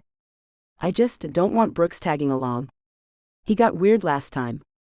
Carmen's husband being a cop was enough to send him spiraling. No need to expand his paranoia. Leo nodded. I'll get the flashlight. George answered the door before they knocked, as if he'd been listening for them. Morning, he said, stepping aside. Come in, if you're comfortable. Tess glanced at Leo. He gave a subtle nod. They stepped into the small apartment, warm with the scent of coffee grounds and something citrusy. It was cleaner than she expected. Sparse but not cold. Bookshelves lined the back wall, all mismatched. A half-finished crossword sat on the end table. I hope we didn't wake you too early, Leo said, taking in the space. Not at all. I never really stopped sleeping like a soldier, George replied, chuckling. Guess the habit stuck. Haven't used an alarm clock in 20 years. He moved slowly, deliberately, but there was a strength to him. A steadiness Tess found comforting. He was dressed in a button-down and slacks, like it was still a normal Tuesday. Tess sat gingerly on the edge of a chair. Yesterday, when you were talking to Brooke's mom, I overheard you mention your brother. In Texas? That's right, George nodded, settling into a recliner. Gene? He's still down in Tyler. Or was last I heard. She smiled softly. We're from Texas too. April and I grew up in Fort Worth. His eyes softened. That's not far at all. Tess smiled. Nope. Couple hours drive. We used to stop in Tyler for gas on the way to visit April's grandparents. For a moment, the three of them sat in the hush of remembered highways. Tess traced the rim of her water bottle, unsure how to begin. Then the words slipped out. She died, Tess said. Last Sunday. George didn't speak right away, but sat a little straighter. Allowed her time to continue without prompting. We were roommates in college. We moved here together after high school. She worked in tech. I'm an artist. Her voice cracked, but she didn't stop. She was attacked by looters. She was just trying to get home. Leo stayed quiet beside her. George leaned forward, elbows resting on his knees. I'm sorry, he said gently. Sounds like she was a big part of your life. She was everything, Tess said, her voice barely audible. She knew me before I knew myself. And now she's just gone. George studied her for a long moment. Then he stood, walked to one of the shelves, and returned with a thin, weathered book. The junior college in Tyler, he said, handing an old student handbook to her. That's where Jean and I worked for most of our lives. My wife, too. She was an artist, like you. The two of us moved up here after we retired, so she could follow one final dream. She loved this neighborhood. So many creative people around. I'm grateful she was able to live her dream, at least for a little while. She passed about 2 years ago. I'm so sorry, Tess touched the back of his hand, holding it for a moment. He nodded. Me too. But it's funny. Watching her work, I realized how much artists carry. All that grief and joy gets poured into something real. Something you can touch. It's a rare thing. Tess looked down at the book. There was a scribbled note on the inside cover. His wife's handwriting, probably. George continued, You want to know what I've learned about grief? Yes, please, she said. It's like static. Always in the background. You can turn the volume down, distract yourself, move apartments, move states. But it never completely disappears. Eventually, though, if you're lucky, you stop trying to tune it out. You learn to hear other sounds through the static. Tess's eyes burned. I keep thinking I'm going to forget her. I keep trying to sketch her, but it never comes out right. And I hate that I can't hold on to her memory better. You can, George said. Every time you speak her name, every time you see something and think, she would have loved that, she's still here. Not in the room maybe, but still present. Leo finally spoke. That's beautiful. George smiled, tired and knowing. It's not much. But it's the truth. They stayed a little longer. Talked about Texas heat, the best road trips, and how Buc-ee's was the superior gas station. George shared a few stories about college kids who thought they were smarter than they were, and Tess laughed for the first time in days. As he walked them to the door, Take care of each other, he said. And Tess, Don't be afraid to draw her wrong. It's still her. She nodded, blinking hard to keep the tears at bay. Thank you. Back in the hallway, Leo didn't say anything. He just handed her the flashlight and let her walk ahead. And for the first time since Saturday, Tess didn't feel like she was dragging grief behind her. She was carrying it. Day 10. The silence wasn't calming. It rang in her ears. George's words came back to her, grief is like static. Always in the background. Around her the loft held steady. Brooks and Rain spoke in hushed voices. Leo breathed deeply as he slept, her own pulse thudded hollow in her ears. Their grief was still there, underneath it all. Not gone. Not louder. Just present. She opened her sketchbook. April's face emerged in pieces. Shadowed cheekbones, half-erased lines, a mouth that never quite smiled without irony. Not exact, but true enough. Before, she would have smoothed the rough edges, tried to turn her pain into something beautiful and complete. Something it wasn't. The truth isn't perfect. It's not supposed to be. Day 11. Over the last few days, Brooke's mom had become their bridge to the world. She called each morning and night. Sometimes more than that, just to say she found someone, or to pass on a message. It felt like civilization was slowly being stitched back together, one pixelated video call at a time. She was able to get answers to some of the names they'd sent her. Updates trickled in from New York, from outlying towns, even a couple of shelters in Missouri. A few were confirmed safe. One was headed west. Most were still unknown, but it was something. The updates on Rain's phone from Europe had stopped. Nobody else was getting messages. No voice or video calls. No texts from family or friends. The towers were supposedly up in some areas, but it didn't seem to matter. So everyone was grateful that Brooke's mom still found a way to reach them. Somehow, her calls continued when no others did. Maybe she had better reception in Portland. Maybe she was just stubborn enough to keep trying. Whatever the reason, her voice cut through the silence like a thread holding them together. Steady and reliable. At some point, they even started sending pictures. One by one, they borrowed Brooke's phone for little scavenger hunts, searching for the perfect image to mark this strange moment. A window view. A blanket-wrapped silhouette. Faces half lit by candlelight. Proof of life, for anyone who might still be looking. Leo captured a photo of the rooftop garden, planters full of withered herbs, a rusted folding chair, smoke curling faintly around Sears Tower. Tess sent a sketch of April drawn with a scrap of charcoal, salvaged from Rain's fireplace. In return, Brooke's mom sent images from the outside. A flyer posted at a church in Dallas offering rides west, a map of outage zones taped to a diner window, a photo of a volunteer station handing out radios. The pictures were crisp and vivid, an eerie peek through the smoky horizon.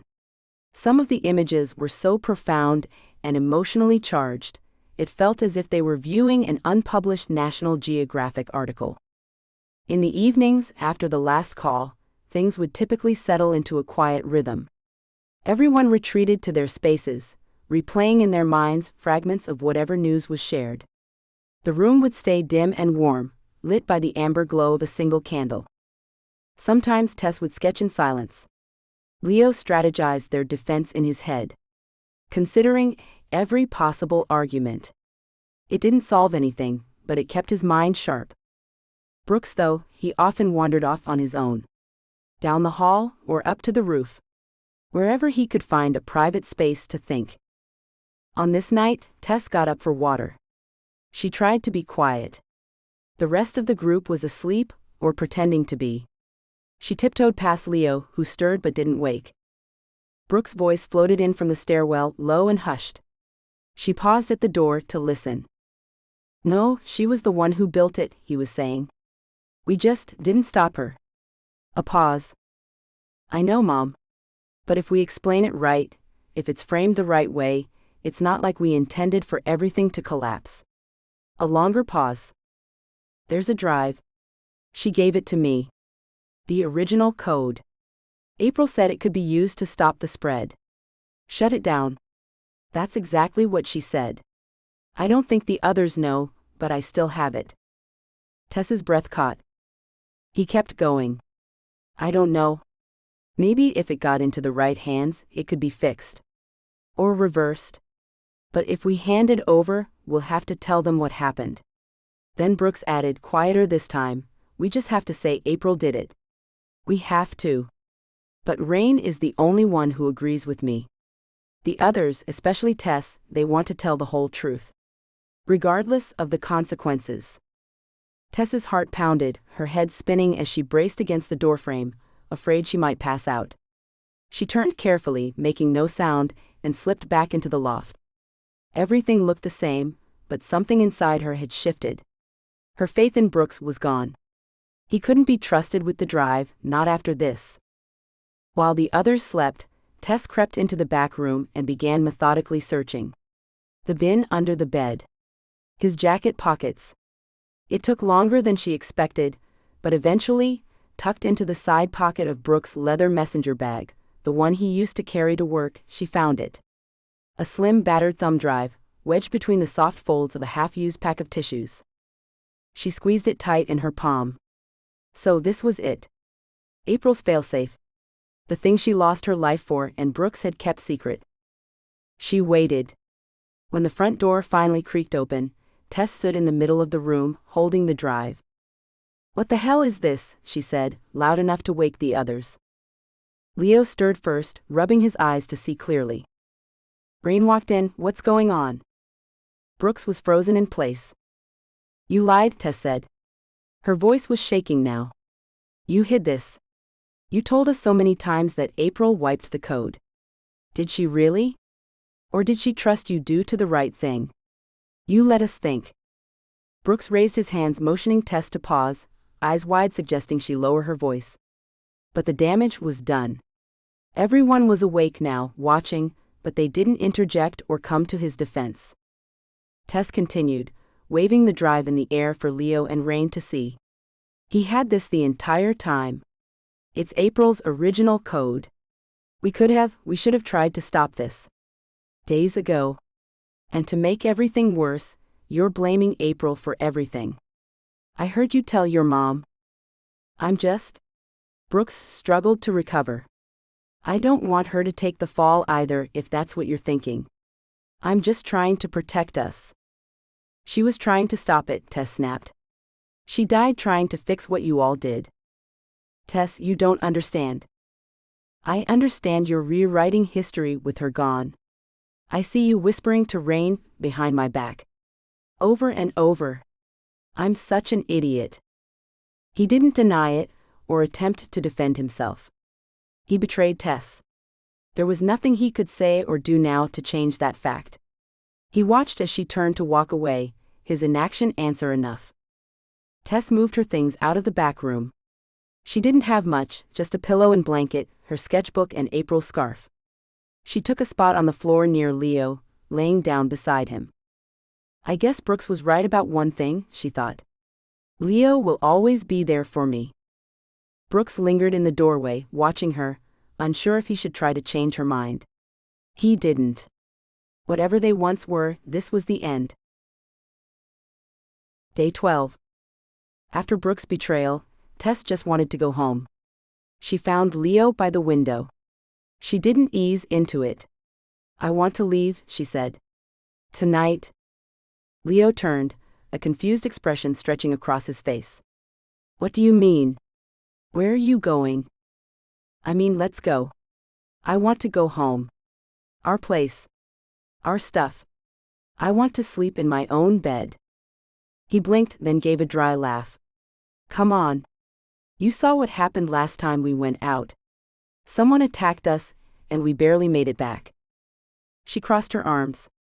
We didn't really have a plan when we tried the convenience store. This time we'll wait for dark. Stick to the alleys. We'll be careful. Leo watched her closely, concern etched in his face. Is this about Brooks? I just don't want you to rush off like this. Not when you're upset. I'm done with him, she said, sharper than she meant to. Done with secrets. Done with people treating me like I'm fragile or stupid. I want to go home. Leo exhaled slowly, dragging a hand down his face. What about Rain? She's ready to get rid of us anyway. Plus she's been aligned with Brooks this whole time. You're the only person I trust or want to be around right now. But I'll talk to her before we go. Tess, she's your friend. She protected us. Fed us. We can't just leave her behind. Don't you want to see this through with her? Make sure she's okay too. I know, she said. But I need space. I can't think clearly with all of this, everyone around. Leo didn't let it go. And Brooks? I know you're hurt, but he's still part of this group. Like it or not, we've been through too much to start breaking apart now. He made a shitty decision, but people make mistakes when they're scared. It doesn't matter, she said quietly. I can't stay here. I'm going. Come with me or don't. Leo considered what she was saying for a moment, his expression tightening. You really want to walk away from the only people who know what you've been through? I'm not walking away forever. You'll be with me. I'll see Rain again. I just need to go home. They packed light, 2 marshmallow fluff sandwiches, a pair of water bottles, and April's flash drive secured in the inside pocket of Tess's jacket. She checked for it at least 5 times before they left. They waited until dusk. The shadows stretched long enough to hide behind. Same fire escape, same tension in her chest. Only this time, she wasn't following Rain or Brooks. She was leading. They stuck to the walls, careful and quiet. 8 blocks. That's all they needed. 8 blocks to some form of normal. They made it 3. Set up in the middle of the road, they spotted 2 military tents. The glow from inside cast pale light across a wall of temporary fencing. Barricades blocked the entire intersection. Armed men paced the fence line. Shit, Tess muttered as they ducked behind a dumpster. I forgot about the guard. Without warning, she launched into a frantic, silent pantomime. A little dance of exaggerated annoyance, hands flailing, shoulders bouncing like she was mocking her own impulsiveness. She didn't make a sound, but her face said everything. Of course there'd be a checkpoint. Of course this would happen. Leo watched her, one eyebrow raised. Feel better? Yeah, a little. She mouthed, then crouched back down. Should we try to get closer? Leo's look could have sliced concrete. Are you out of your mind? You're carrying the code that caused this whole thing. If we get caught with that, it's all over. Straight to jail or worse. Tess was already backing away. Okay. They crouched there for a while, weighing options they didn't really have. To keep going meant risking another checkpoint. No matter the route, they'd have to cross a major road. Maybe more than one. Leo set the course with a calm authority. We're going back to Rain's. He almost never pulled rank, but in this moment it was clear. There was no time for discussion, and Tess didn't push back. They moved fast, quieter than before, more deliberate. No wrong turns, no broken glass underfoot. By the time they reached the fire escape, Tess's heart was beating in her ears. Halfway up, Rain's head appeared over the edge of the railing. Her brow furrowed at first, a frown of concern more than anger, but it softened into something warm. Yes, she was disappointed they didn't make it home. Mostly though, she was relieved to know they were safe. When they reached the top, she pulled Tess into a tight hug. Don't you do that again, she said into Tess's hair. You're staying put. Both of you. Until this blows over. And somehow that felt like home too. Day 13. The sound came without warning. A scream tore through the hallway outside. Then another deeper, followed by a thunder of feet on the stairs. Doors slammed open, wood splintered. Someone shouted a name, then the crash of metal against a wall. Brooks was already at the peephole when Rain grabbed his arm and yanked him back. What are you doing, psycho? You trying to get killed? We need to see who it is. No, we don't. Quiet. Leo barked in a hushed tone. Act like we're not here. The words had barely left his mouth when a body slammed against their door. The whole frame shuddered, dust falling from the top hinge. Tess clutched her sketchbook like a shield. A fist pounded the door. Not a knock. Not commands. Just violent, senseless blows. The chain rattled but held. Then the pounding stopped, footsteps stumbling down the hall. Another door. More banging. A shriek from inside. Glass breaking. Then the thin, ragged wail of a baby. Tess's breath caught. Oh no. Carmen. We have to help her. She was already moving, but Leo's hand clamped on her shoulder. No. His voice was iron. You open that door and we're done. The stairwell shook with more crashes. A man cursed. Another voice pleaded, words muffled and desperate.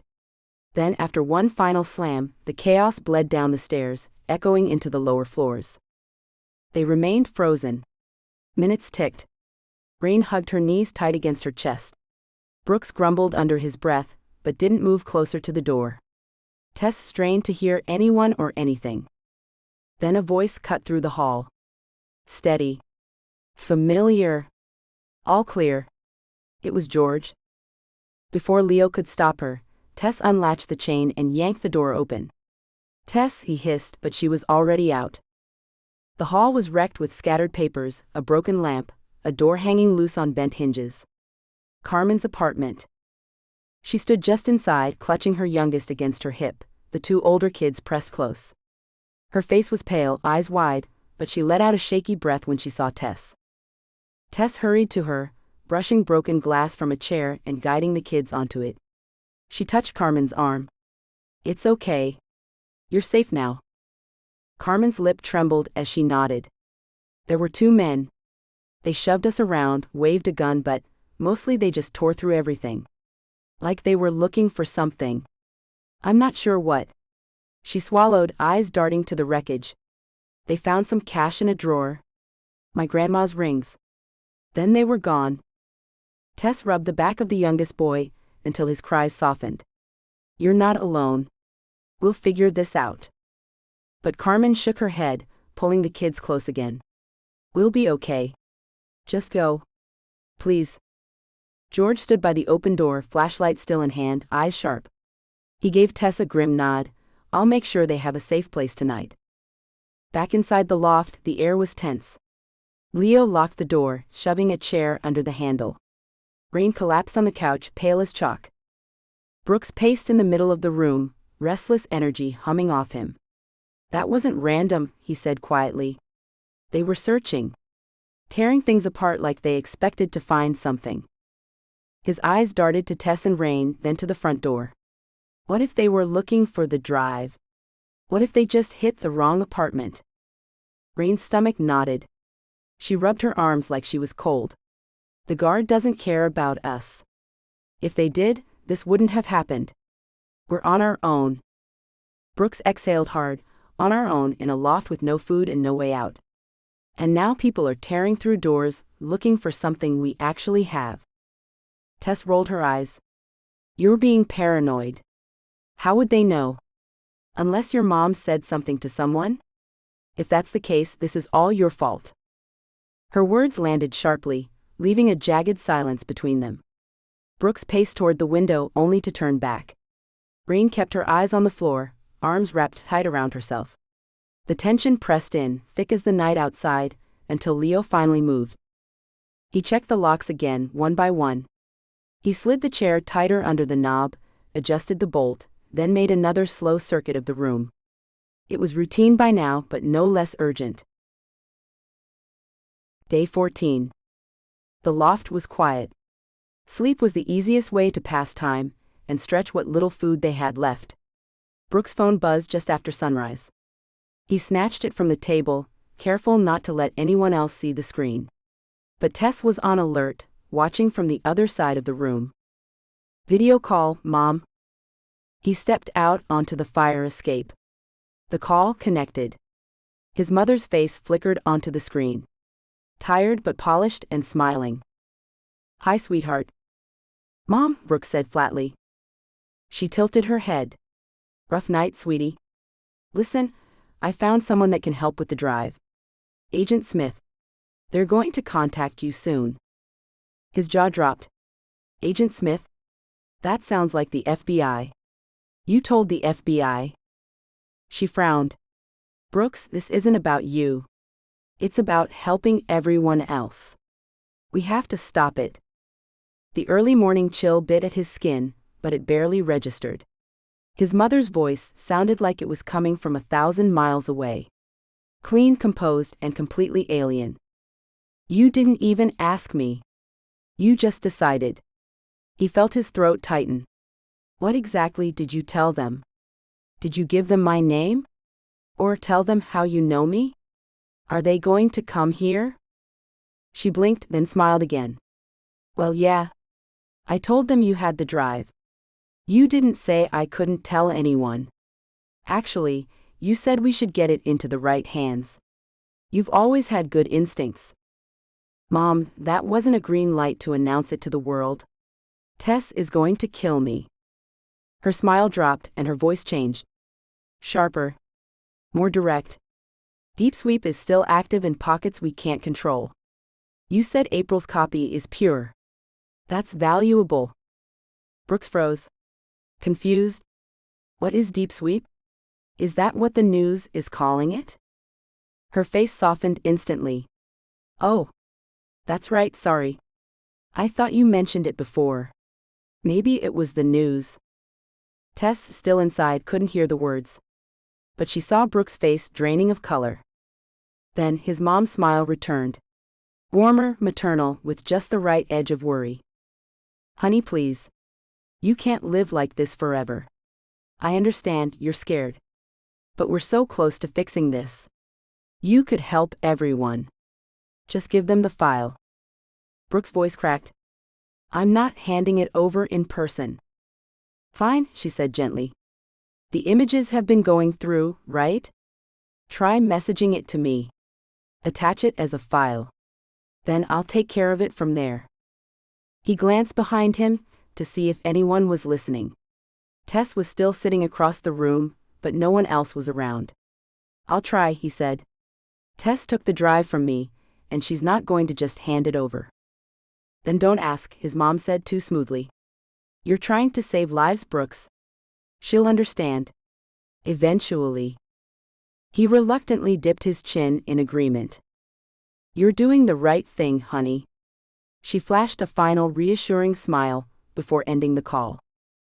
It took a moment for Brooks to work up the courage, but he finally approached Tess. I need April's flash drive back, he said calmly. She exhaled deeply but didn't look up. Why? What story are you spinning with your mom now? We need help. He replied. Especially after what happened at Carmen's yesterday. She's the only one getting through. This might be our only shot to clear our names. Rain agrees with me. Rain's ears perked up when she heard her name. We can't sit on it forever. The longer we wait, the worse it looks. Leo shook his head. Wait or not, the truth isn't going to change. There's no reason to rush this. Brooks raised his hands. I'm not trying to destroy her memory. I just want to protect our futures. Those of us that still have a future. If there's a way to distance ourselves, then do it with the truth, Tess said. Not with a lie, bought and paid for with the only real leverage we have. She met his eyes fully now. I've hidden the drive anyway. You're not getting it unless I decide it's safe. And when we do hand it over, I'll decide how we do it. April was my best friend. She's not going to take the fall for the rest of us. Her voice softened just slightly. And let's be honest, I'm the only one who could hand it over and still look clean. I was asleep the whole night it went down. If you really want to protect us, then let me take care of it. She kept the drive close, still in her jacket pocket. She checked obsessively, placing her hand over her ribs, making sure she could still feel it there. Brooks waited patiently, watching for his moment, which took several hours. Eventually, though, the silence between them softened and she let her guard down. She took off the jacket, still close, but draped across the back of her chair. A little while later, she stood and walked toward the bathroom. This was probably his only shot. Brooks' hand shook as he reached into the pocket. You're doing the right thing, he told himself. You're trying to help. But it didn't feel like help. It felt like theft. He jogged quickly to the fire escape. His favorite spot for secret conversations, it seemed. He plugged the drive into his phone. The file wasn't big. Less than a gig. Just layers of dense code and encryption, most of it far beyond what he understood. He attached the file along with a cryptic, but seemingly innocent message. Hey Mom, here's that original version you asked about. Finally dug it up. Let me know if it opens okay. Sending? The status bar crept forward. Delivered. He exhaled. Then nothing. The screen went black. No thank you. No follow-up. No call. Just a bricked phone. Once again, like all the others. He sat outside for a long time, phone resting on his knees, waiting for it to wake up with another call from Mom. Inside, Tess watched from the shadows of the hallway. Her gaze panned to her jacket lying on the sofa, then back to the fire escape. She didn't ask what he was doing. She already knew. That's it then, she thought. She turned back toward the darkened loft, unsure whether to scream or go find a place to sleep. Anything to escape for just a while. After she composed herself, she crossed the room. Leo, she whispered. Let's see if the stairwell's passable now. He gave her a look but nodded. Together, they eased the door open and slipped into the hall. The debris from Carmen's apartment was still scattered, but no looters. Just silence. They continued down the stairwell. They moved quickly, speaking in whispers. I'm pretty sure Brooks just sent April's code to his mom, Tess said. Leo stopped in his tracks. What? How did he get the drive? She exhaled slowly. I took my jacket off. I'm so mad at myself. When I came out of the bathroom, he was out on the fire escape. Being shady, as usual. They made it to the bottom of the stairwell, pausing at the double doors that led outside. At least we have a way out now, Leo said. They stared through the large cracked panes of glass on the door. The street was littered with bricks from the collapsed office building. The corner store was blackened from soot, a fire they hadn't even noticed happening beneath their feet. When they returned, the loft felt different. Too quiet. Brooks' bag and jacket were gone. Rain looked up from the couch, arms crossed. He left right after you went down, she said flatly. Said he sent the drive to his mom, who had some FBI contact. But then his phone bricked. Honestly, I don't even know if it was his mom. Tess froze. He just walked out? Pretty much. Rain's tone was clipped, but her eyes betrayed the sting of it. Said he had to do something. Damn coward. Leo swore under his breath. Day 15. It started with a hum. At first, they thought it was in their heads. A kind of pressure, maybe. The sound of tension building, or hallucinations from too many days without real food or real sleep. But then the loft lights flickered. Once. Twice. Then stayed on. Rain dropped her fork. She'd been scraping the label off an empty can out of boredom. The others froze. A soft click echoed from the wall. The refrigerator kicked on. For a moment, no one moved. The light stayed on. The hum deepened. The heater ticked once, then began to rattle softly. They stood in stunned silence. No way. Leo stepped toward the light switch and flipped it off, then on again. Off. On. He laughed, short and stunned. Okay. That's real. Rain shook her head slowly. Maybe it's a test. Or a mistake. Maybe it'll cut again in 5 minutes. Tess watched, observing everyone's reactions. Something inside her wanted to cry, but the tears wouldn't come. She didn't trust it. Not yet. Rain called out from the window, You guys need to see this. The street below, once ghost-like, was lit again.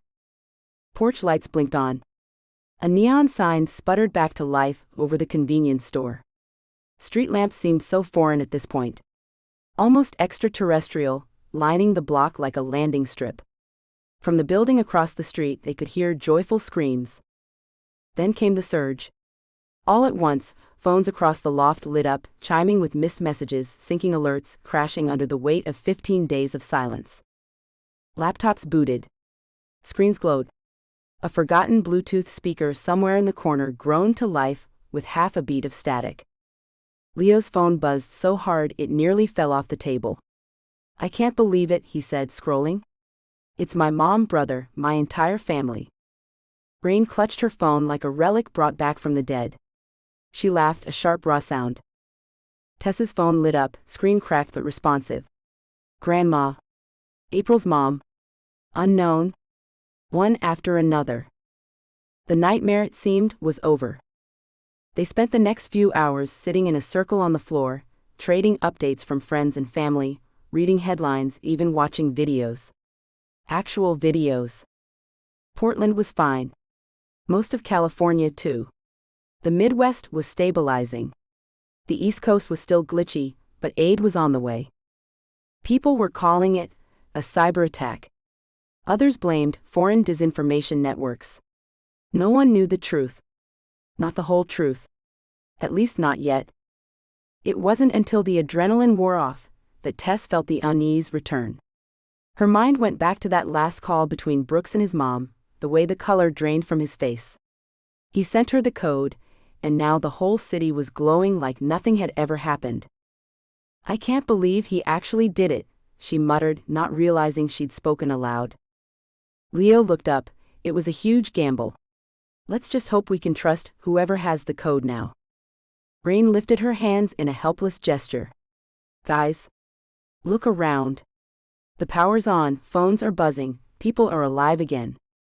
Maybe it wasn't perfect, but he acted. Tess's gaze hardened, but she didn't argue. Even she couldn't stop the flicker of hope rising against her will. Day 16. They left the loft on Sunday morning. Nearly 2 weeks since the blackout. Leo carried his suit jacket, casually tossed over his shoulder. Tess clutched her sketchbook, a bottle of water and April's scarf draped around her neck. The city still wore its scars. Boarded windows, burned cars, the occasional storefront gutted from the inside out, but buses were running again. Radios hummed and the sky somehow felt bigger. There were kids playing stickball in an alley, a group of teenagers handing out water bottles from a folding table. A fractured community doing its best to hold together. Neighbors sharing what little they had, small acts of kindness offered in quiet defiance, and a collective hope to rebuild something resembling normal life. Ironically, the very qualities they thought society was missing. Finally, they arrived. Their old block looked like a crime scene in recovery. Someone had scrawled "We stayed" in spray paint across a plywood window. Their apartment was a little dusty. A little smaller than she remembered. But intact. Luckily not looted. She opened the fridge and laughed. Nothing but expired oat milk and a jar of pickles.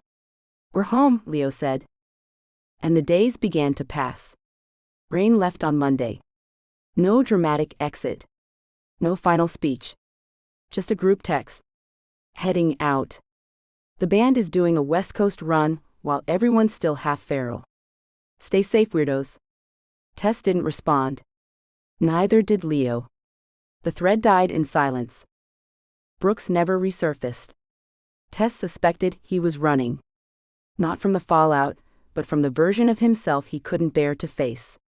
The guilt clung to him, encouraging April when she first began to build the framework, failing to stand by her when she needed them most, aligning himself with his mother and Rain in secrecy, and ultimately losing Tess in the process. He traded loyalty for self-preservation, and when the lights came back on, so did the weight of what he had done. Back in Texas, April received a proper burial. Tess helped her parents choose the plot, beneath the shade of a lopsided maple tree. Her mother clutched Tess's hand as if anchoring herself. Her father's voice cracked as he read a poem from a torn sheet of notebook paper. Tess recounted the events to them, focusing mostly on the heroic attempt to shut down the server, leaving out most of the incriminating super hacker moments. Leo was there for support. Brooks and Rain's absence felt unnatural, given what they had been through together. They weren't close before, but they should have made an effort, Tess thought. She left a charcoal sketch tucked inside a mason jar. It would fade, but that felt right. The news finally named it. An AI-generated disinformation virus has been identified by cybersecurity researchers as the root of the multi-city communication collapse, nicknamed Deep Sweep. Experts say the virus hijacked cloud-based systems, using real-time data to generate targeted misinformation and panic. While it was initially designed to identify systemic corruption, the AI developed autonomous pattern-seeking behaviors and spread uncontrollably. The individual or group responsible for writing the original framework has not been identified, though investigators believe the source may be in the Chicago area. Tess turned off the TV. It wasn't the whole truth, but it was enough. For now, April's memory was safe, and she could rest in peace. Life settled into something that resembled normal. Coffee shops reopened. People started showing up for work again.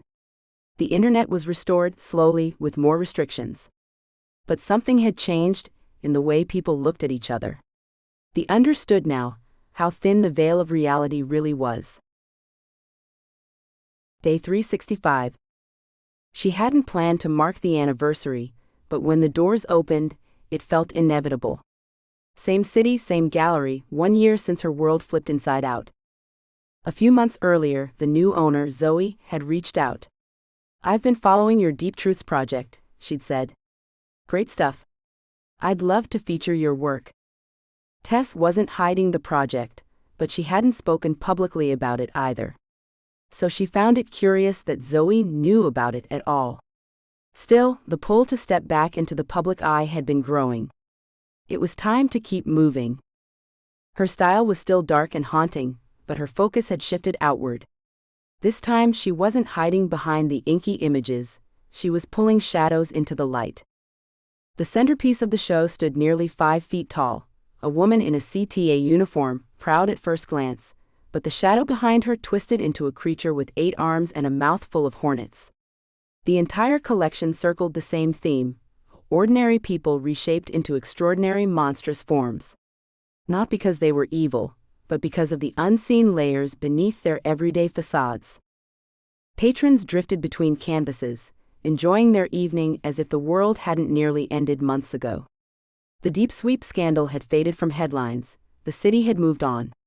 Tess made an effort to engage the critics, explaining her inspiration, how easily the world believed what it wanted to see.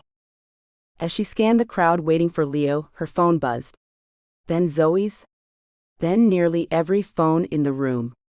Each screen blinked with the same gray icon. No name. No source. Just a play button. "What is this?" Zoe asked, eyes wide. "Are we about to watch someone else get exposed?" Her voice carried more excitement than fear. "I bet they got caught doing something stupid." Laughter rippled through the room, but Tess stood frozen. Her lungs seized. She could barely take a breath, much less laugh along with them. She'd believed the program was dead, buried by the FBI. Why was it back? Who was it targeting now? Her throat tightened. "No," she said softly, but sharp enough to cut through the noise. The room went still. Her hand trembled as she tapped the screen. A familiar living room. April sat cross-legged on the floor, laptop balanced on her knees. Rain perched on the nearby couch. She leaned forward with a smirk. "Can you make a deep fake?" Author's note. "Are you Tess?" my husband asked as he flipped through Deep Sweep for the first time. "No," I said.